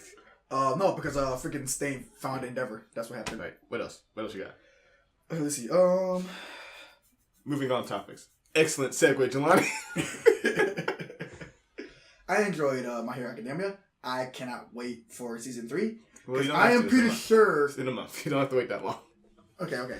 But I'm pretty sure that... Okay. All Might explained one for all. But they explained all for one. Yeah. That guy, the doctor, or not the doctor, but the doctor who he's fixing. Wait, no, he's not even fixing. He's just basically donating his quirk to make no moves. Mm-hmm. I'm pretty sure this guy, all for one, is the same guy who did the fatal blow on All Might. Yeah. I cannot wait for that reunion, but also If All Might's still going to be around. I know that's the thing. In I'm pretty sure first season 3, episode, I was like, All Might's going to die. I was like, really, the first episode? Yeah, I was like, there's no way he lasted this series. It was like, he's going to get his power, he's going to inspire. He's like, All Might's dying. There's no way he's making it through the show. By the way, listen, his goal is to be the number 1 hero. You gotta dethrone the, dethrone number the 1. king. Yeah, so either you gotta dethrone him or die. like be next in line. Yeah, so it's he's gone. And also, I told you this before, but I gotta let the audience know. When I first saw All Might just go poof back to his regular form, I absolutely lost it. I mean, I saw gifs of the guy at first. Well, I'm not even gifs, just like little things here and there. Like, oh, this is a weird anime of a looking guy right here. Like, oh, he's weird, he's crude, he's skinny, he's weak, got a bunch of hair. What is this? Gurren Lagann? Heck if I know. But then I see it in the anime, in the flesh, and it just happens. I just was like, oh my god, it's this. What the hell? And then just the parts of where he just goes from weak to poof, buff right there in the instant. I just love it. Like, oh, this guy, he's just the greatest. I would say All Might is a good boy. Well, a good man. Good man. Very good man. You're doing that again. He is a good man. Todoroki, good boy and best boy. Yeah, I'll put those two together. Good girl. Okacho Opapa. Uravity. And Froppy. Those are good girls. And Mineta needs to freaking fall in a black hole. I hate that character. I hate him. I'm so tired of seeing him. He should not have survived. He should not have been in this show. Also, justice was well deserved to him when he found the hole in the wall and freaking earphone jack freaking poked him in the eye. You know, it'd been better if I never had to even see that happen at all. I could I would have been just fine if they just never had that moment and we just moved on for a while. I was like, perv got a perv, so here we are. We gotta remind people we're actual shonen. It's like, guys, no, you don't have to. Gravity needs to freaking make him float and never release him. Just actually throw him up in space. She hits the baseball shit she threw a while ago. Yeah. Infinity. I was like, well, actually, no matter how she does in the other contest, she's already won this thing because you can't beat Infinity. Average it out. Guess what? It's still Infinity. It's over. She could have just, I'm not doing this one. Why? I have Infinity. That baseball is in orbit right now as we speak. That is not in orbit. It's gone. Gone? Orbit means you're going on a planet. No, it's going in that direction. It is not stopping. It's not coming back. What if, I'm just saying, what if that boss somehow comes back in season 3 and just hits someone? That's stupid. Like, what was that? It's like, hey, remember that It time it would not survive re-entry. Oh yeah, because they just like poof up. It just become dust. So yeah. That is it for all the My Hero Academia spoilers. You can listen now. I mean, you don't really leave that many spoilers. Well, no, it was just, but we're done talking about My Hero. Right, I believe we're done talking about My Hero. Alright. What else was there? What else? Okay, I just finished that, but what else was I watching before that I finished? I can't remember. But we did add more animes to the queue. Freaking Sweetness and Lightning, or Lightning and Sweetness, or whatever is how that's titled. I'm definitely watching that. I'm probably gonna watch it next, unless I find something else I want to watch. I still want to watch Jelani in April, or School Days. Well, it'd probably be better if I go with Sweetness and Lightning. I need something that's a little feel good, something a little nice and relaxing and heartwarming too. I already had that. You should watch My Hero Academia. My Hero Academia was inspiring as fuck. The first couple of episodes, I'm like, Collier, can I go to my he'll say AF or S? Fuck. He'll do both. No. For that moment, it's like, I feel it, man. I'm really feeling it. But also at the same time, I was like, why is it so cliche for the main character? It just so happened that it just falls on his lap for the opportunity to become. I mean, because it's so convenient. he inspired his hero. That's what he did, and it's like it's just it's the same reason Stainer's like, I'm not going to kill you because you get it, you understand what it's supposed to be. Even though when All Might started to slip, he like no, he inspired All Might to like no, you know what, self-sacrifice. That's what it required, which is why Stain's best villain. No, I was going to say Nanachi is best hero, but I can understand why Deku won. But I was finding it real hard to bite that bullet though. It's like it's lining up so easy. But I'm just gonna ride this train. I'm gonna hold on for as tight as I can, and hopefully I don't slip off and just give in to the whole circumstances. But each episode proves me wrong. Like, all right, that's cool. I get it. But seriously, real talk though, we gotta do something about that bloody waterworks of his. Crying in every single episode. They definitely toned it down. They toned it down to season 2. Yeah, but in every episode, when something happens, like even all my colleagues, I was like, you need to stop crying so much, dude. You gotta be the hero. People need to look up to you. You can't be crying. You can't be crying. You can't be crying. But listen, it's healthy to cry sometimes, but every episode, every time, like, come on, man, you gotta. I mean, at least he tears up at least 2 times in it. I mean, that first episode of his whole origin, I'm like. I mean, listen, he was going through a very Waterworks, emotional. Man. Listen, Waterworks for days. A very emotional time in his life. He got to meet his hero. He knew he got eaten by a villain. He had to fight that same villain. The hero saved him. Even so, he got to be a hero and get the quirks. All his dreams are coming true, except for the villain part. That'd be weird. Dream to come true, or have a dream of. I always want to be eaten by a villain, a slamming one at that. Wait, did he ever? He did capture. Yeah, he did. In fact, he punched him so hard, it started to rain. Yeah, he changed the weather. It's like, that's not good. All Might is the reason for global warming. That's all I'm saying. Dude, he could probably cure global warming with that punch.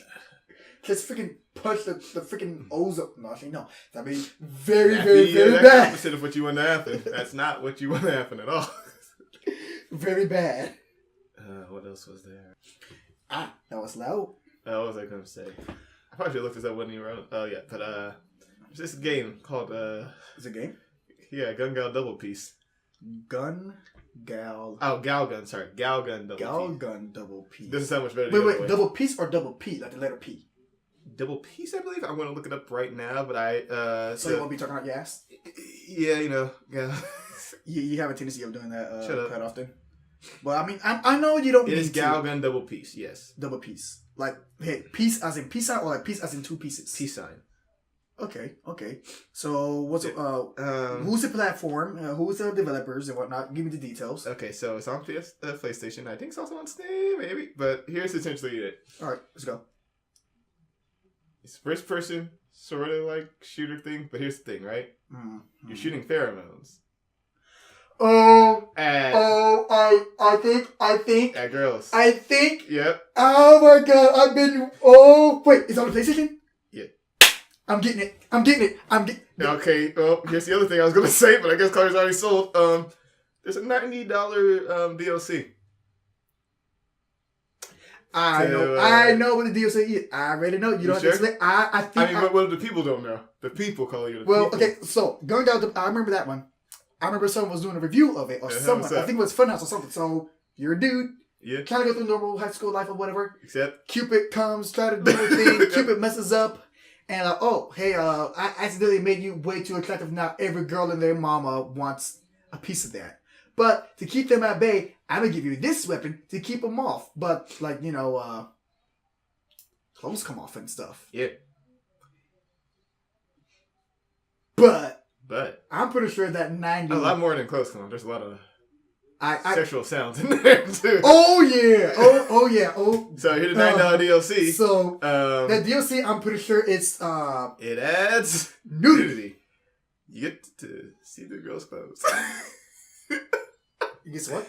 You get to see through their clothes. Oh, see through the clothes. Yeah, because I know the clothes already come off. Yeah. And then I'm pretty sure... But if you don't want to waste your time with that one, you just see through the clothes. These clothes are always off to you.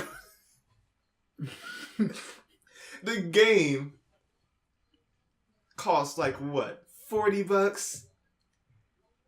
It's regardless if it costs $60, a $90 DLC. I mean, like Collier, that's a retail game and a half. I mean, like I probably won't get that DLC. Probably. Probably he's gonna get the DLC. But I'm pretty sure that share is going towards someone's either Steam or on PlayStation. It's going into a developer's pocket. That's where that's going. They gave you 1 megabyte to add in nudity, and it is 1 megabyte, and it's $90. A $90 megabyte. Yep, that's it. It's the most expensive megabyte of mankind. Woo! But yeah, I've heard of this game. Can't believe it. All right, Naruto. I said I couldn't believe it. I didn't say believe it. Boruto's dad, too, by the way. Spoiler. How the heck did that game even make it to PlayStation? I remember it was on Steam. I remember it was on Steam for a while. I remember that. Whatever. And I was like, should I? Rated in for mature. So messed up though on one of the boxes of it for PS4 and actually accidentally put E on the back. E for sexual content. It's like. E for sexual? No. Someone messed up and put E instead of M. M is on the front, but E is on the back. It's not explicit. It's E for everyone. For strong sexual content. Yep. We did, everyone. I mean, like, I remember, like, T for, like, comic mischief in... T for teen. T for teen, and there's, like, comic mischief, and I'm like, well, I don't know what that's supposed to... I mean, I know what a comic is, but what is mischief? What is that? Mischief. I didn't know how to read, like, weird words, but... Still doesn't. Freaking Jack and Daxter, that had all kinds of comic mischief. Jack and Daxter, Ratchet and Clank, some other games I can't think of off the top of my head, but hey, I freaking played Mortal Kombat for the Super Nintendo. That was nothing. It can't be that bad. And Mortal Kombat was rated M. And somehow I got my freaking 5-year-old hands on that game and absolutely loved it. And it evolved into the person I am today. So, there's that. For someone to get I remember on our friend had a PlayStation 1. We didn't. We still was stuck in the old primitive days of the Nintendo 64. And our next door neighbor, he had a PlayStation 1. He was able to play Mortal Kombat 3 Ultimate. And I remember if you were to beat the campaign on a certain difficulty, you unlock all of the... Well, it's like a montage of all the fatalities. Mm-hmm. And I remember just going through it, beating it like, all right, so whose montage do we want to see? Let's go with this montage or that montage.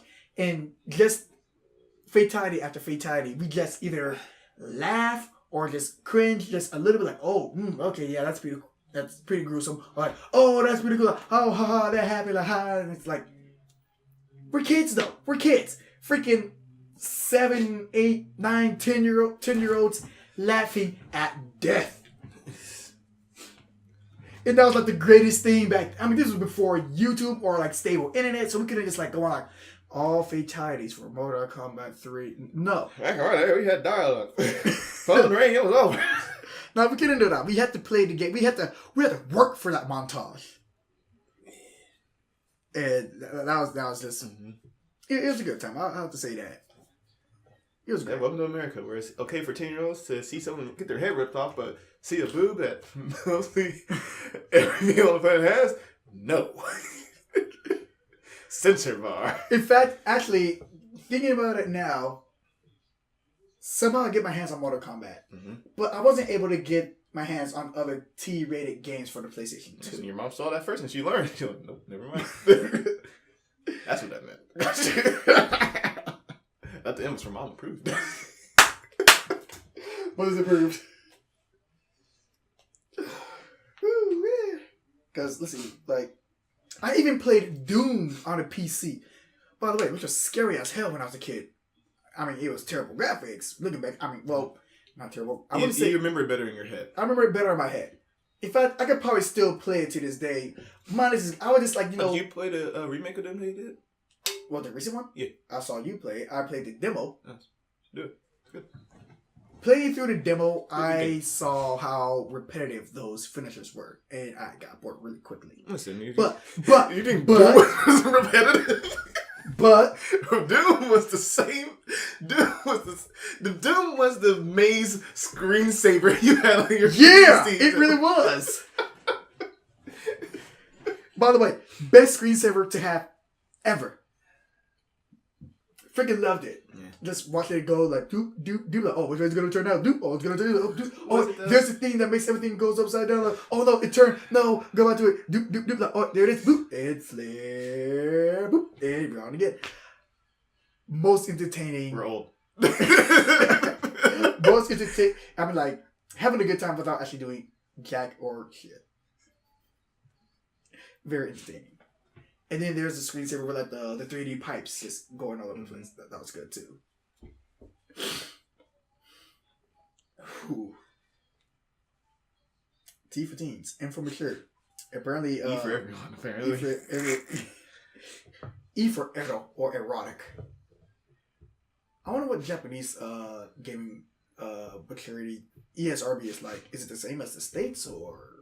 I can't believe I didn't hear about this game. This is... Really? Yeah, I've never heard of this until I saw a video earlier today. I was like, well, I definitely got to talk to Collier about this one. I'm probably going to buy that as soon as we're done with this. Yeah, of course you are. The DLC too. All $90. You'll give him $130, Collier. I'm pretty sure the description for this DLC is it adds nudity, and that's it. Size? There's no way we can make a Let's Play out of that, right? There's absolutely no way. YouTube would... I'm pretty sure there's other people who made Let's Plays like that. Goodness gracious. I mean, not like with the DLC, but I'm pretty sure like if the underwords or the bras come off, I'm pretty sure it's like, you know, blinding light. I can't remember if it's like blinding lights or sensor. I know it ain't that black bar. I know it ain't the black bar. Let me see here. I actually think it's just like they get down to their underwears and then after the last shot, nothing else comes off. It looks like it's down to the underwear. Okay. Yeah, it's down to the underwear, and then the last shot is just what makes them pass out from euphoria. They orgasm into a science. Okay, I'm done. I can't do it. Wait, what? I was saying a joke. I was like, no, I can't bring myself to say this. Orgasm to death? Is that what you're going to say? No, they orgasm to a flying place of euphoria. God damn it. Okay, but seriously though, $90 for it's like you can. Just get on the internet, and you know, why in the game though? I'm pretty sure you can find like an uncensored version of a Let's Play somewhere on the internet, if not YouTube, somewhere on a mature blog site or whatever. I can't get over the $90 part. That is like there wasn't a pricing error. It's like no, this is legit $90. I mean, if you want to see high school boobs or whatever. No, I don't. Oh, wait, it is high school, isn't it? Lollies! If you like my first girlfriend's a gal, we got the game for you.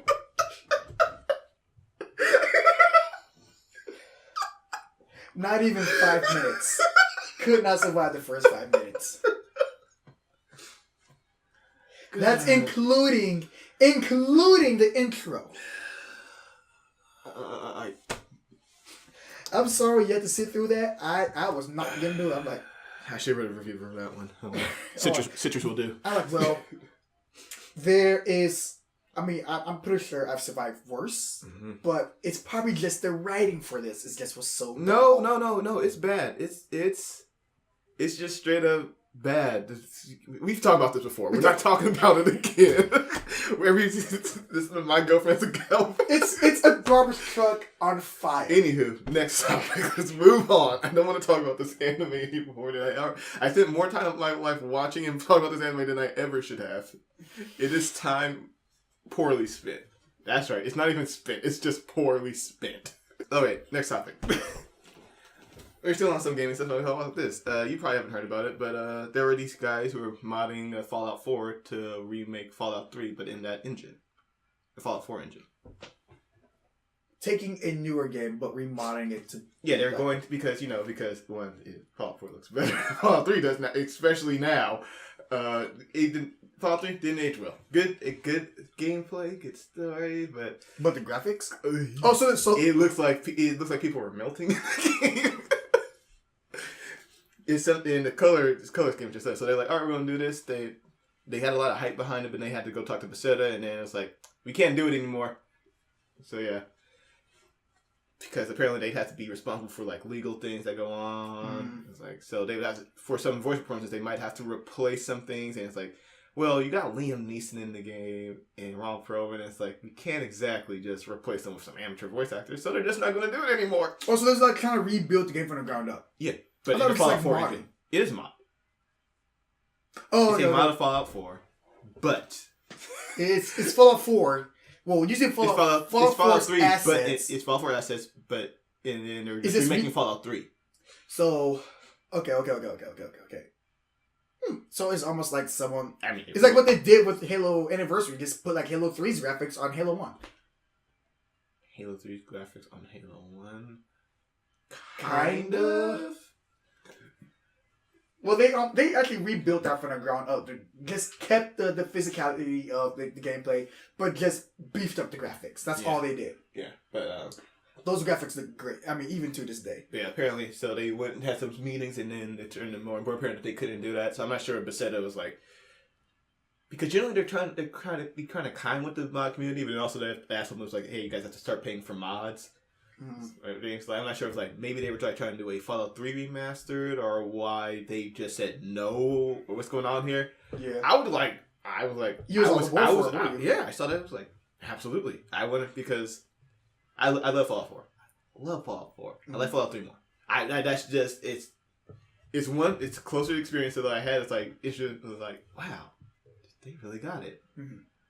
Like Fallout and Fallout 2 on the PC, I was like, that's fine. Mm-hmm. But then Fallout 3, I was like, this is they got it. It's like weird too. How are they going to do the VAT system in a first-person shooter? Well, I mean, they're not good at first-person shooters, so it's easy. Just make everything stand still, and then you accurate shot. That's it. It's like, oh, that actually works. That also that reminds me of something like long time ago, like in my for this. Back in my hype for My Little Pony. Back in those days. All right, cool. Well, don't be ashamed of it. Listen, you're a brony. I'm a dormant brony. Nope, you're brony. Dormant. There's no going back. I'm not going back. I'm not abandoning it. I'm just at rest for a very long time until the time when they need me again. Retired from My Little Pony. Okay, but anyways, here? You're hyped for My Little Pony. No, I wasn't hyped for My Little Pony. There was these group of developers that was making a fan game, My Little Pony Fighting is Magic. There were videos on YouTube of like their updates in development and whatnot. And it looked absolutely amazing. You got freaking Pinkie Pie kicking ass. You got freaking Twilight doing all these magic. I think of as Marvel vs. Capcom and Street Fighter, freaking side scrolling. That's a good one. So My Little Pony. So the game was great. The game looked great, and it was like this video after video of like testing. The music was great too. They was like, okay, we're gonna start with the main 6, and okay, we got all the main 6 now. But hey, now we're gonna add all these extra characters. And we're gonna add this side character, we're gonna add this side character, we're gonna have some secret unlockables and whatnot. And as the season went on and new characters showed up, they would be added on later as like, I think it's like free DLC or whatever. And everyone, including me, I was like super hyped. I was like, yes, it's happening. This is I guess it's something that we needed or something that we wanted. It was good. And then Hasbro came out like, hey, you can't make this game. You gotta get your license before you do that. And then that shut it down. It was shut down. I think the videos are still up on YouTube to this day. In fact, hold on. I mean, especially they're saying, "Hey, it's gonna wait." So is it gonna be a free game or whatever? Or I can't remember if it was gonna be a free game or not. But Collier's in his closet. This shirt that I got, oh my god, was in legacy of the game. You guys can't see it. I'll probably take a picture and post it up. But yeah, this shirt was in legacy of the game. He got a shirt. After it got shut down. He got a shirt. He got the shirt. I mean, I don't wear the shirt anymore. Where's Capcom on there? I'm not Capcom, Hasbro, the Ultimate Player. It's like picking Exodia. that would be the final boss. But they didn't stop there. Little did I know, like during the end of my decision of retiring from the whole My Little Pony Brody thing, another game was coming up under my nose. It was called Them is Fighting Herds. Alright. It's the same guys, and basically what they did, they took the same assets that they were working on for My Little Pony Fighting is Magic, but they switched the NPCs. So now instead of ponies, you're fighting as a deer, an alpaca, a cow, and all these other hooved animals. And it's still the same flow as their original game that they was working on too. And I think that game is out on Steam to this day. It looks fun. It still holds the same legacy about it and whatnot, but I'm like, whoa. Actually, see, that one got canceled. The Farmers Association said they're not having it. Them is Fighting Herds. Or like either Them is Fighting or just Fighting Herds. But it's got to be Them is Fighting Herds because that's the pun. And I think it is Them is Fighting Herds. It seems pretty. I mean, you got I think the cow or the horse has a lasso, which is a nod to. I'm sorry, did you say the cat? No, a cow. Okay. I think either a cow or a horse, because like one of them wears like a scarf, and one of them has like a lasso rope. They all have like a certain special item that they use in combat. But it seems like each character is like almost like a copy, or just basically a reskin of one of the original ponies that they had before. Except for like a few special stuff, like the unicorns, like Twilight Sparkle with her magic, so they had to redo some of the stuff to make it seem like, oh, it's not magic. She's actually kicking up rocks, like stomping on the ground, making the rocks rise, and she's kicking the rocks at her opponent instead of the whole, oh, I'm doing a big old giant spell out of my horn or whatever. But it was cleverly remade and reskinned, so that legacy could still live on. I'm glad that they did that because Hasbro did step on their dream, but they moved forward with that. Hasbro's property. They were kind of stepping on Hasbro's dream. It's like, we don't want this. No.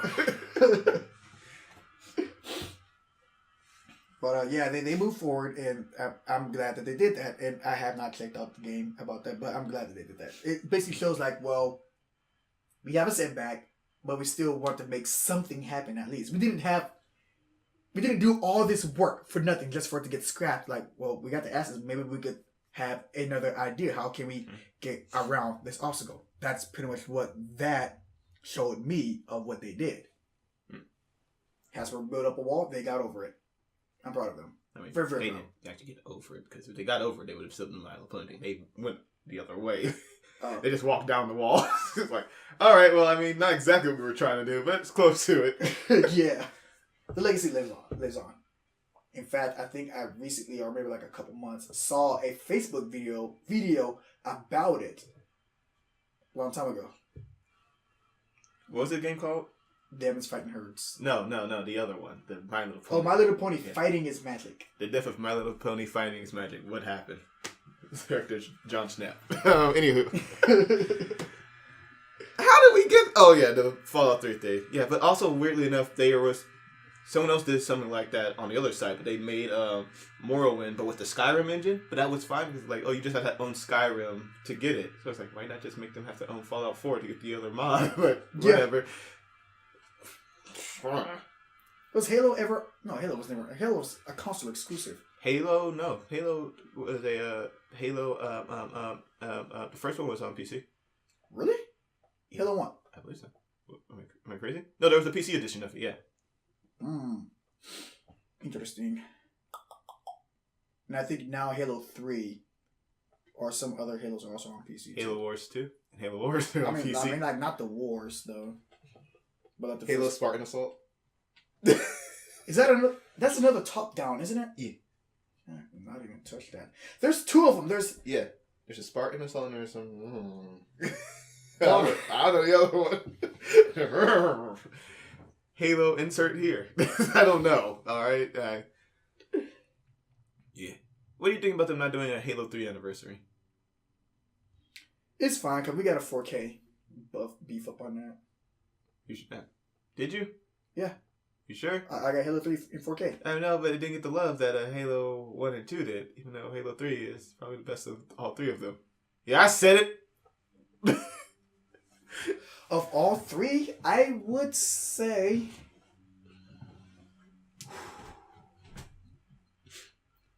Okay, yeah, Halo 3. I would agree. Halo 3 was actually my favorite of the three. But as far as being better of the three... I would say Halo 3 is still better than all three of them.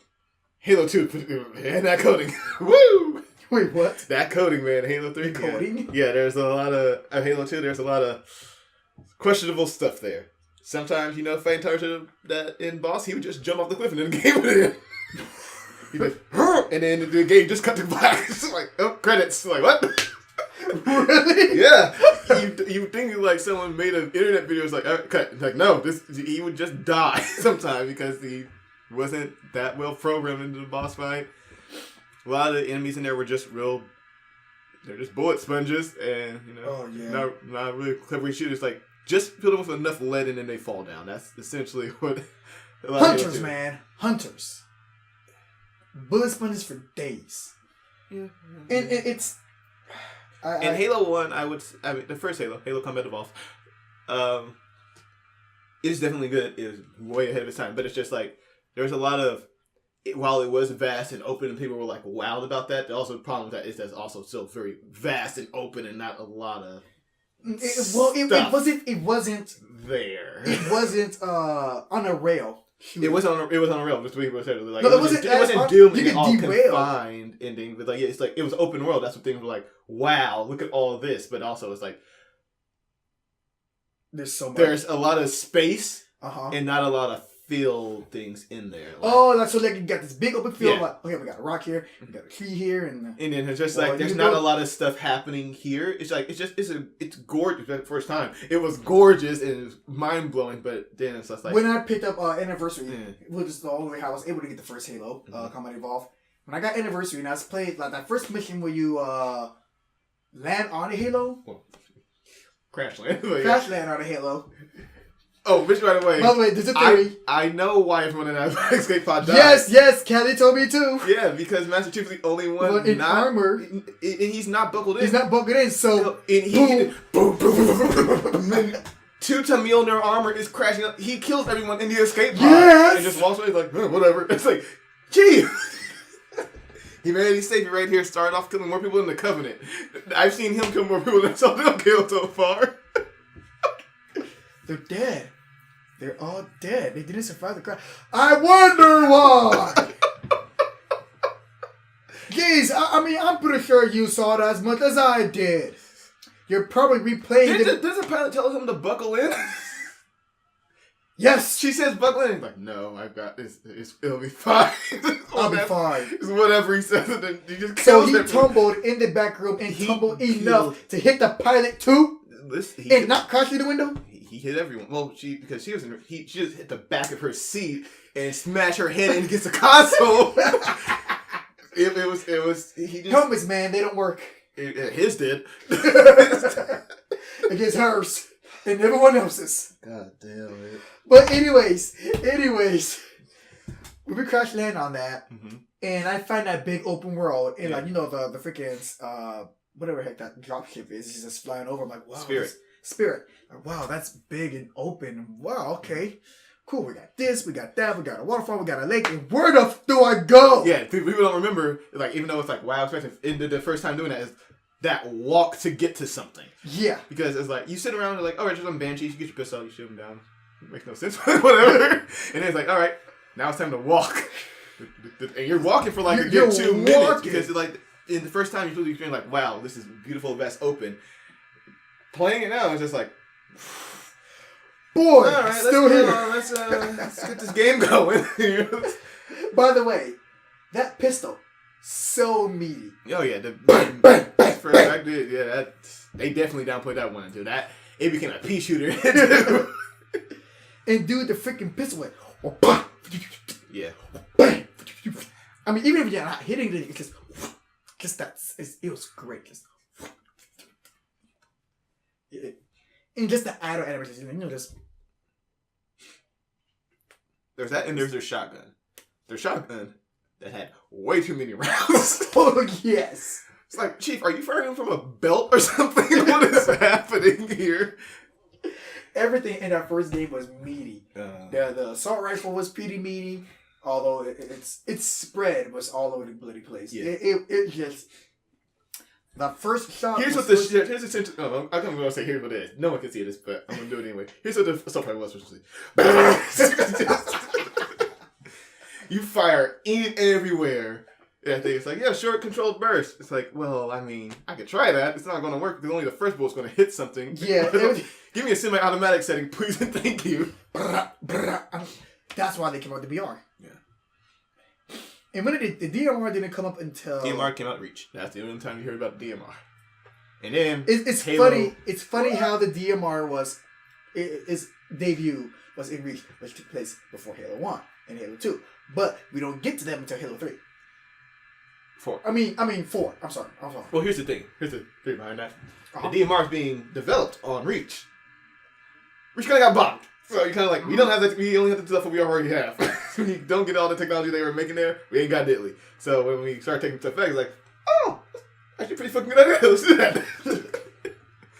And also because, the benefit because Reach took place so close to the events of all the other Halos, so it's not like, it takes a lot of time to get back and forth between planets. So sometimes you just don't have shit like that. I gotta pee real quick. Cool. I'll just be here, entertain the people. You don't have to. I mean, I can just get this out. Yeah, I don't have to, but I will anyway. So, Collier, you little shit. Yeah, I saw those pictures you took on my phone, huh? You'll think you're funny. Huh? I got your back. Don't worry. I got something coming for you. Don't worry about it, but... Okay, so what was you on about?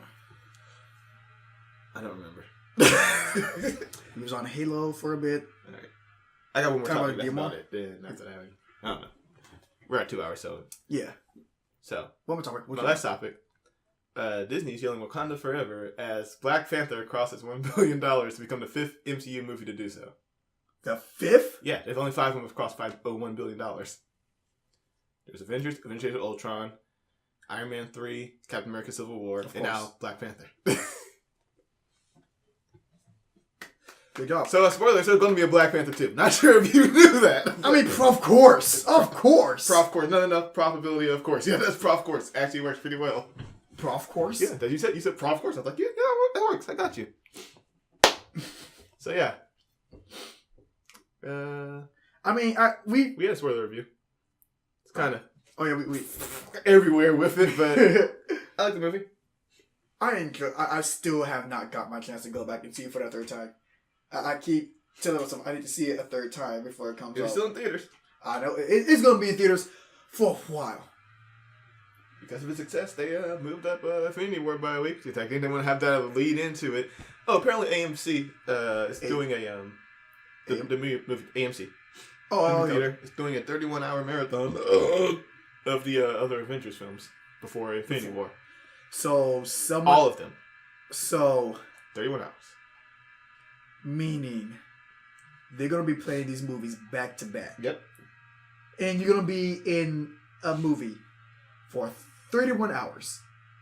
Is there going to be any intermission? I don't know, but here's the thing, right? Okay. As a Marvel fan, you should not do that.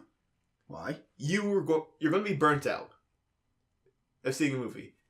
So you watch all these movies, and by the time you get to Infinity War, you're going to be tired, you're going to be cranky, you're going to be impatient. So you're going to ruin the Infinity War. I understand watching them leading up to them, but all of them that closely compact to each other right there. Ooh. It's nah. I wouldn't recommend it. Okay. Because I did that to Civil War.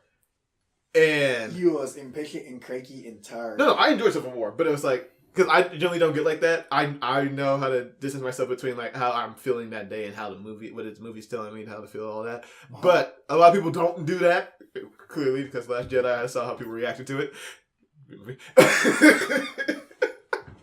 Yeah, that one has so many mixed reviews. No. Critics most were more positive on. They liked it, but it was the audience that was like, they know because They whine when The Force Awakens is too much like the old ones. And when they get something different, they don't like it. Okay, yeah. It's like, what do you want? I like it because I know Force Awakens and I know like that because like, you know, it needs to reintroduce you to this. It needs to make sure everyone likes it. It needs to be more vanilla everything. You know, it's got to be closer to what the originals felt like, which it did.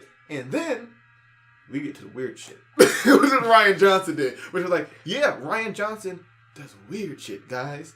And I like that. When they said Ryan Johnson doing Star Wars, I said, fuck yeah. Because I love Looper. Looper is a time travel movie that they don't focus on time travel on. Because you know why? The film literally says, we can't talk about this because we're going to be in this diner with straws by the end of the day trying to figure this out. And we're not going to do that. That's essentially what it was. With straws? You're like, you're trying to make diagrams and everything. Like, okay, if this happened, then how this is like, no, we're not doing that. He just he's a very, because you think you go back in time, meet yourself, and you're stuff. You're like, how does this work and all this stuff. You're like, the guy, no, we're not talking about this. No. This is what's going to happen. We're going to do this, and that is a law. That's what he does. He subverts expectations, which is like, yeah, this is why Looper was so good because he thought the movie was going one way and it doesn't. Oh. Which is why when isn't that with Bruce Willis? Yeah, it's Bruce Willis and Joseph Gordon-Levitt. Bruce Willis actually woke up from his 20-year nap to do a good movie. Who would have thunk, right? Apparently, Ryan Johnson can wake him up. So,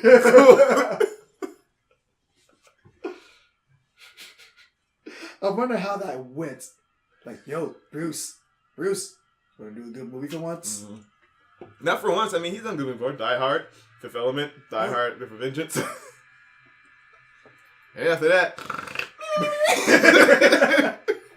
for 20 years. Mm-hmm. But hey, Brucey. He woke up for Looper and then went back to sleep apparently because Die Hard can fly. Oh, still got a bad taste in my mouth. Die Hard? Die Hard 5, yeah, whatever the fuck that one was called. There was 5 of them? Yeah, there are 5 of them. Why is there so many? Because they don't know what to do. They or don't know what they're doing. Yes, and they're trying to make a 6th one now. It's like, guys, I need you to stop because now at this point, when you make this one and you fail, guess what? There's going to be as many good Die Hard movies as there are bad Die Hard movies, and I don't want that even out. Don't even that one out. Let's lean more for the good side. All right, I want to be able to recommend this thing to people and saying like, here's.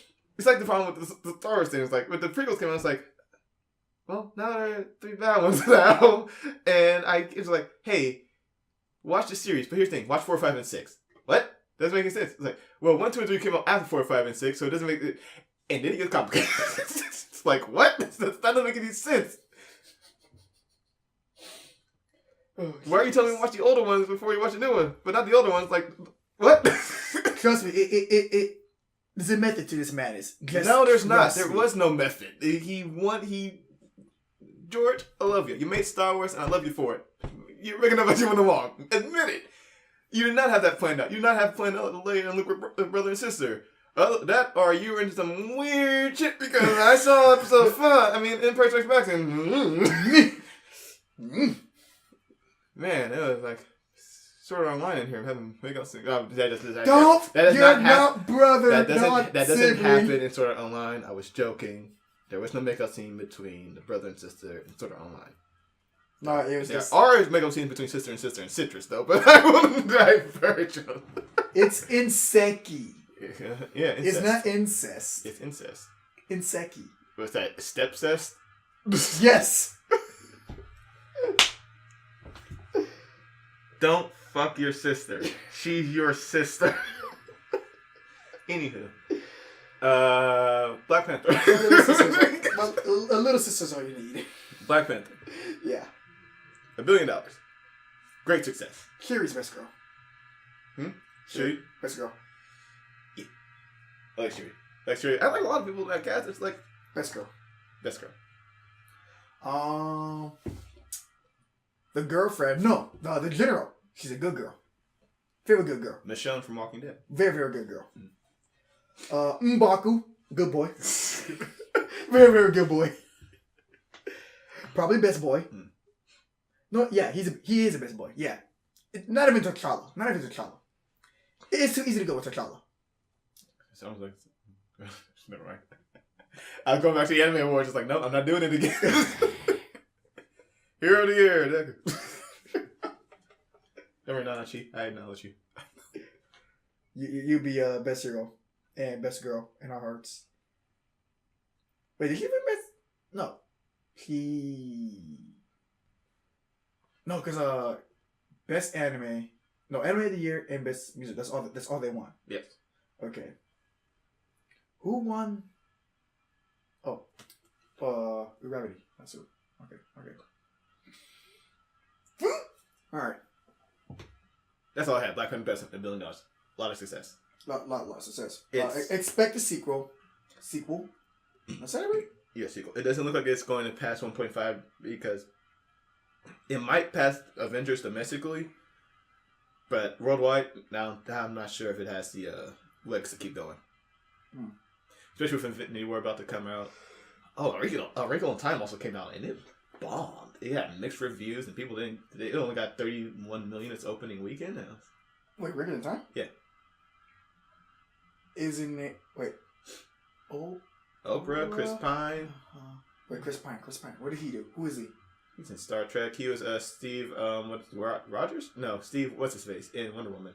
Not Steve Rogers, but the other Steve. Oh, the love interest for Wonder Woman. That Steve Trevor. Okay. Was it Steve Trevor? Heck if I know, but no. I know the face now. Actually, as soon as you said it on Star Trek, I remember the face. So that guy, Chris Pines. Chris Okay. Pine. Yeah. Okay. And it just. Who? It just kind of died. I expected it to be more. I don't know. I have not seen it yet. But it looks amazing. Yeah, I wanted to go see it, but I mean, like the whole I remember I saw the trailer. Like, hey, imagine trying to travel from here to here, but all you gotta do is just crumple up a piece of paper and stick a pencil through it, and then unravel it. Boop! All right, you're there. Yeah. I mean, not stick a pencil through it, but like just crumple it up and like just travel, and then you have to corner it, and then unravel it, and then boom, there it is. Essentially, it's like figuring out how to do light travel, but I guess without engines or anything. Just But you know what? you figure out teleportation. Another thing that I got from that whole analogy that he used, crumpling up a piece of paper, going across, and then unraveling up, and then boom, you're there. Yeah. You essentially just left a mess behind you. You might have. I don't know. That's the thing. You gotta figure out that movie, but I guess people saying it's disjointed and everything. I don't know. I want to go see it, so I probably will. But also another movie coming out is this this week? I think it's this week. Tomb Raider!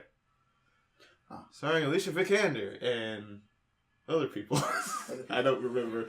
I'm not even. Like, I'm not excited for this movie. Neither am I. I mean, like we had Tomb Raider 20 years ago, I believe. I mean, Tomb Raider's recent. 15 years ago. Oh, you mean the movie? The movie. Yeah, those are garbage. Yeah, 2 of them or 3 of them or whatever. Two. They're garbage. 2 of them. Okay. When the game first came out, it was cool. Second one came out, lost our minds because that ponytail, man. That ponytail. Did we lose our minds though? Some people might have lost their minds. The ponytail moved independently physically. That was great. The graphics look dated for the time. It is dated. Yeah, I mean, not for the time it came out. I was like, Polygon. I was sitting there like, what am I looking at? My brother played this shit out of that game. I was like, why are you playing this? Triangle boobs, man. Triangle boobs. Triangle boobs, square booty. But that ponytail though, man. Can't deny that ponytail. Stupid. And then we got some better ones, and more Tomb Raiders came out and got better and better. And then we had this whole flip upside down with a brand new reboot. It looks nice. And you got some pretty. Which what they're basing the movie on. I kind of thought so. Yeah, that's why they did. Did they literally use the same motion capture face girl for the actress? No. Alicia Vikander's an Oscar-winning movie star. She different things. She looks really similar to her. Yeah. But I can definitely tell the difference between them. And I don't know. I've not heard anything about the movie so far. And I was like, generally, when they keep reviews locked down for this long, this close to the movie release, that's a not good sign. Yeah, so hopefully it's good. But until then. So it'll just be a waiting game. Yes, this is a mandate that I just know. I want it to be good so we can finally have a hey, the good video game movie. Yeah. Because people will say Mortal Kombat, and I will say, are you sure? Are you trying to be ironic right now? Or are you... I mean, at this point... It's enjoyable at best. At this point, I don't know... It's probably the best video game movie, I will say that. that, and then maybe Warcraft out of that, but that's not saying much. At this point, I don't know what's worse. The story for the Mortal Kombat, because that's all over the place too, or the movie. I don't know what's worse. What are you talking about? The story for the games or the games in the movie? I don't know what's worse, because as a kid, I didn't even know there's a story. Like, okay, so characters fight each other. No, that's all I thought it was. Until Mortal Kombat 3 came around and they dropped, oh, hey, this is, Sub-Zero. He's got a face now. Like, what? Why is he like American? What the heck? What the fuck? I thought he was a ninja. Yeah. But yeah, apparently that's not the same Sub-Zero. But they're like, oh no, there's a story. No, I just thought about people just beating the shit out of each other and killing each other in gruesome ways and fatalities. But no, there's a story which explains why freaking Shao Kahn and Shang Tsung, they keep coming back and stuff keeps happening. It's just, I don't know. It's all a mess. It should.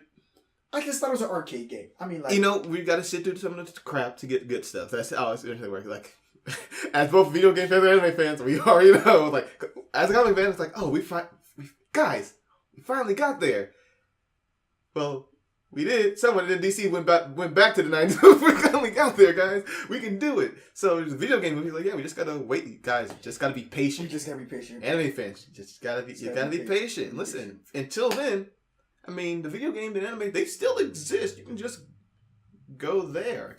Like, top 3 anime that I've recently watched so far. That's pretty good and enjoyable. Who got it right? My Hero, Erased, and Konosuba. Konosuba keeps you laughing, keeps you feeling good. My Hero Academia gets you inspired and keeps you rooting for the heroes and just even the side characters for a bit. Erased is just clever as heck. What, me and the Missing Kid right? Oh boy, I forgot about man. Oh man. Oh man. Made in Abyss is like on the highest shelf. Their trophy, my trophy for them, it's collecting dust. It's up there so high that I can't reach it no more. That's where it belongs. But seriously, I need to get a ladder and clean that trophy because it deserves to be like all shine and stuff. Oh, and also Glenn and Lustrous, pretty good. They know how to do it right too. Like when something makes you feel things emotionally and have you connect to the characters, have you care for the side characters, and even just the world itself, it's doing a very, very good job. And there's not very much stuff as in form of entertainment that inspires that in us. Like when we was listening to Grasslands, and you kept on telling me, Master Chief is the least interesting character in his own universe. Yeah. So listening to Grasslands and actually hear spoilers, by the way. Where's 4-year-old book spoilers? In hearing Dr. Catherine Halsey's own inner dialogue and just how she really felt about the entire thing.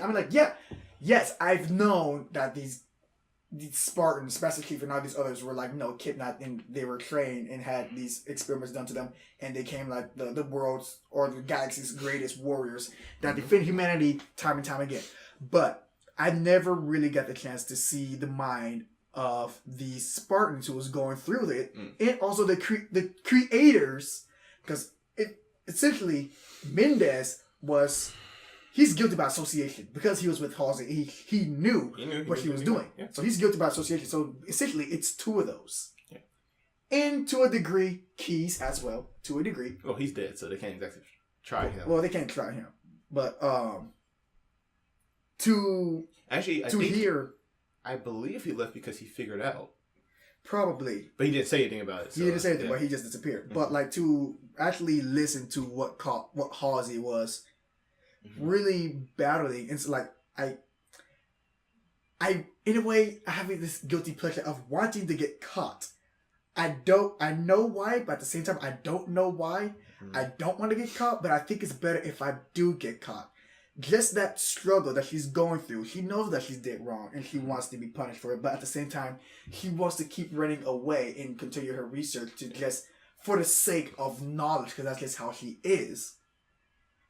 that was just really mind opening, and just the characters around these people. I mean, freaking, not Kelly, Lucy, her character just being voiceless, and then all of a sudden she speaks like, whoa, that's a big that was a big eye opener for me. That was pretty decent. And then he punched Halsey.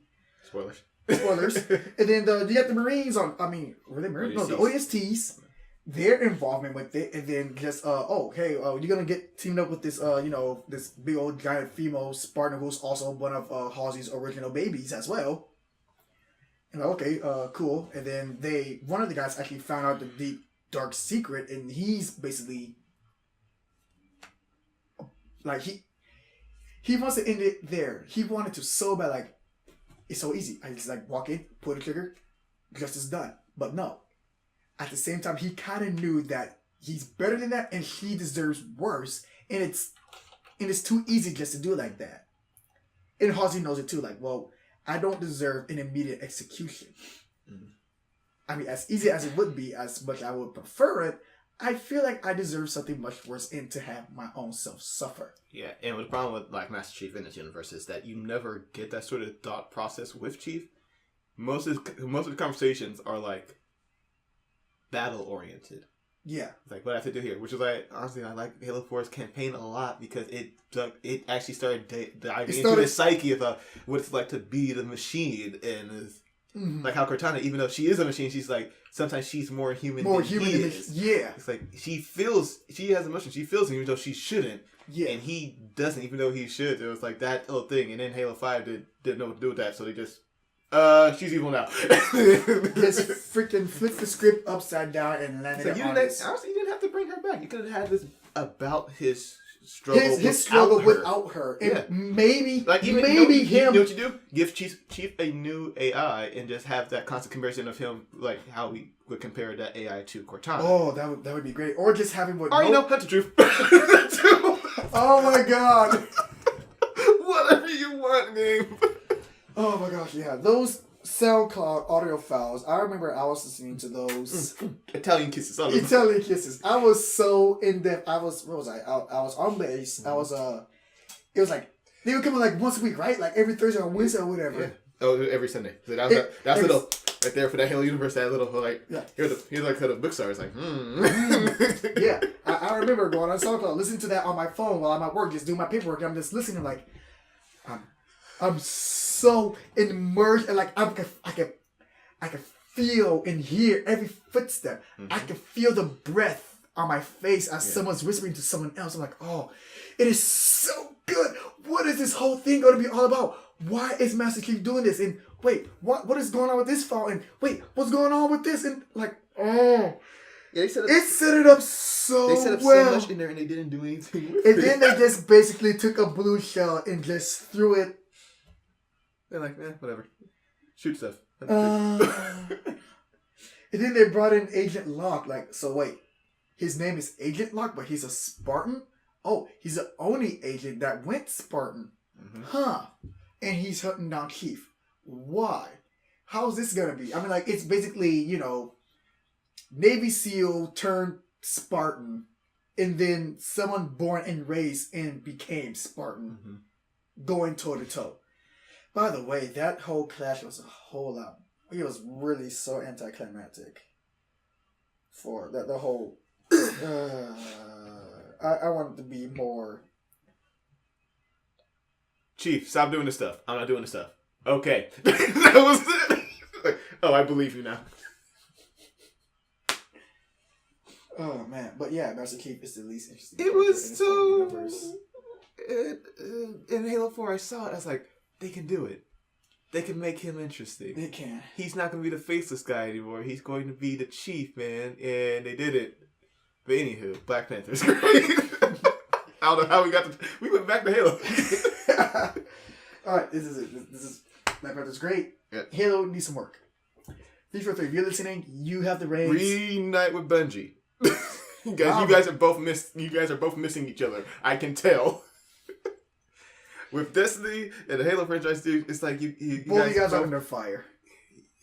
You guys need the yin. You were the yin and the yang. you need to come back and Bungie hire back Martin O'Donnell. What are you doing? What are you doing? I could tell the difference between the two and Destiny 2. I mean, okay, Come Halo on. 4's music was there's only like a few songs that I actually have. I don't remember on any my Halo 4's Halo 4's music. The best music I've ever heard in the Halo franchise was Halo 3 ODST. And Oh. that's when Mario died. You could tell they let him do what he wanted, and it was. I could feel his emotion in that one. Mhm. Wait. That was some good. That's some good soundtrack. Right Ooh, there. I just got some kills by humming that one. Halo Wars had some okay stuff in it. Okay. Yeah. I would have to say some of the Halo 1 remixes were pretty decent too. And oh my god. Okay, last thing, I promise. Yeah. Halo 2 remaster. The whole the Banshee fight, where you're playing as an arbiter and you go to the Banshee and you're following the heretic. Mm-hmm. I was listening to the remixed version of that, Mm-hmm. and I was playing with Callie online with that, and I kind of told her to like shut up for a minute and let me listen because at that time there's a band called Periphery. Mm-hmm. Well, the band is still out, but at that time that was like my favorite band because they were polyrhythmic, they were progressive, they had this sweet sound that was like, ooh, it was good. And when I hopped into that Banshee and that song played, I was like, what? Oh, that sounds extremely familiar to me. And I wasn't even fighting the back. I was just like flying around as far as possible so I could just hear this music. Mm-hmm. And while Callie's over here like, hey, get back over here. I need backup. Like, I'm listening. Shut up. And for like years at a time, I was like, that can't be Periphery. It can't be Periphery. If anything, Misha, the songwriter for Periphery, that dude was a musical genius. Until recently, earlier this year, I was washing dishes. And I'm like, no, I'm going to listen to that one song that I found Halo 2 remaster. Mm-hmm. And I found it on YouTube. And I'm like, no, I'm going to go into the description. Who made this? And there it is. It was Misha from Periphery. Blew my goddamn mind. I've never liked a video so quick on my phone. I was like, I pushed it so many times. I liked it so many times. I was like, no, stop. I need to like it. That music was absolutely great. And then I listened to the original. I was like, oh, it's actually totally different. It's not even a remix of the original. It's something totally different on its own. So he just rebuilt a song from the ground up. And it was just him and a few others. But mainly, he was lead on that song. That will be the best song in Halo 2 remixed. Halo 1 has some pretty good remixes, but Halo 2, that one song, great. Dude, so holy shit, I just saw this article. This is breaking news as of today. Toys R Us to sell or close all of its remaining 700 stores in the United States. Wait, huh? Toys R Us is closing all its stores in the United States. Why? Financial reasons, I guess. What? Yeah, and that's What? going to cost about 33,000 people their jobs. What? Yeah. No! Yeah, Toys R Us is... Then we were going to go and get toys. Not Target. I mean, apparently you're going to have to now. No. I mean, Toys R Us. Yeah. Toys R Us. You go there for toys. I mean... And your I guess your that's the problem. casual baby stuff every once in a while. But toys. Yes, that's the problem when you have such a big store, you only sell, like, one thing. Yeah. No. I mean, I don't even go to toys anymore. But, like, I am all about them selling them toys, though. Yeah, but now... I remember... Listen, there are probably going to be other toy stores that open up in those places, but the fact that it's like all those people are going to lose their jobs, it's like, God. Unless they somehow... No, because they're going to be... Because if they're closing now, that means they're going to have to be trying to sell everything, which means those prices are going to drop. They're losing money, not making money. They're Even if, liquidizing assets. That's what it is. You have to try to get some return now. But, no. If they do that, they're not going to be... Sorry to end it on a downer, but yeah, I just saw that. I was like, uh-oh. I need to at least say something about this one. Acknowledge that. Yeah, acknowledge. Actually, no. I saw a Instagram post about one of my buddies who's out somewhere in Louisiana or whatever. I don't know. But he said, like, oh, yeah, this Toys R Us over here on this street in this city is selling all this stuff from 33 to 70% off. I'm like, what's going on with that Toys R Us? But no, it's nationwide. I didn't know that. Yeah, in January, it was like, they said they were going to close 180 stores. In February, they announced that it increased it to 380 stores. Now, it's going out 700 stores, all of them in America. They're just, the United States, done.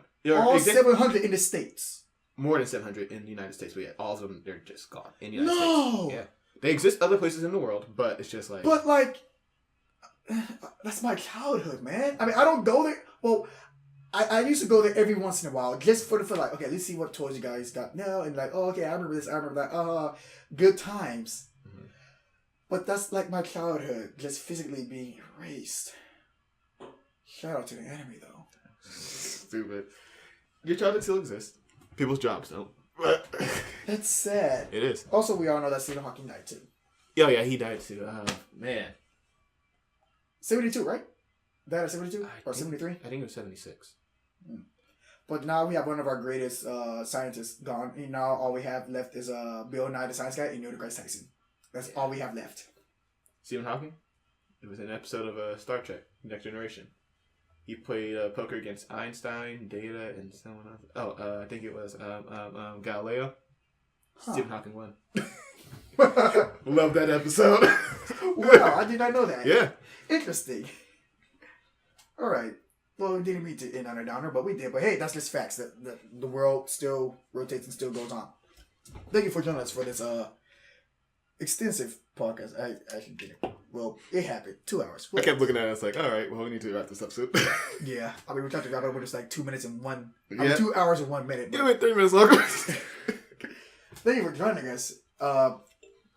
If you want to see more of our podcast or see more of what we do around here on the interwebs or here on Fighting Wombat, what we do, just click on these two playlists here, and if you want to find where me and Jelani be hiding around in the dark webs of the interwebs and internets and all that good jazz, you can always find me, one name, all platforms, Kradon together. Those links will be in the description below. You can find Jelani at Jelani_P on Twitter, Instagram. You can find me making updates about how much I hate watching Citrus while I go through the process of reviewing it. And yeah, I'm doing that. And also you can find fun. Turns out I dropped that when I was drunk. I was like, I didn't mean to say that. Well, I didn't anymore. No, he's like, hey, speed of shitty video ideas. Video ideas. Yeah, I read my tweet and I was like, what this is happening now? It's out in the ether. And you can also find Fighting Wombat on Twitter, Facebook, Twitters. All right, we know. Who wants to do it? Me or you? Which one's going on here? Facebook, Twitter, Instagram, YouTube, Stardust. We did one for Black Panther. We need to do more movies so we can keep doing that. Mm-hmm. Patreon. That icon will be like right there in the below. You'll see it pop up soon. It's going to be the P. It's going to be like the P symbol thing for Patreon, right? I have no clue. No, it's going to be a Wombat logo. Okay, cool. That thing. Yeah, so you see the playlist of our podcast, and you also see our gaming list on this icon right here, and you'll see our Patreon pop up soon. Well, they're all going to pop up at the same time. Click on one of them. It'll take you somewhere. And thank you for joining us for this podcast, and enjoy the rest of your day, and don't forget to stay awesome. That would be it. Fighting Wombat signing out. You never said a joke. I did it. You never know. I got one. Hold up. Signing out. Just kidding. Bullets. I knew something was off when we started. Got it. Okay. Go.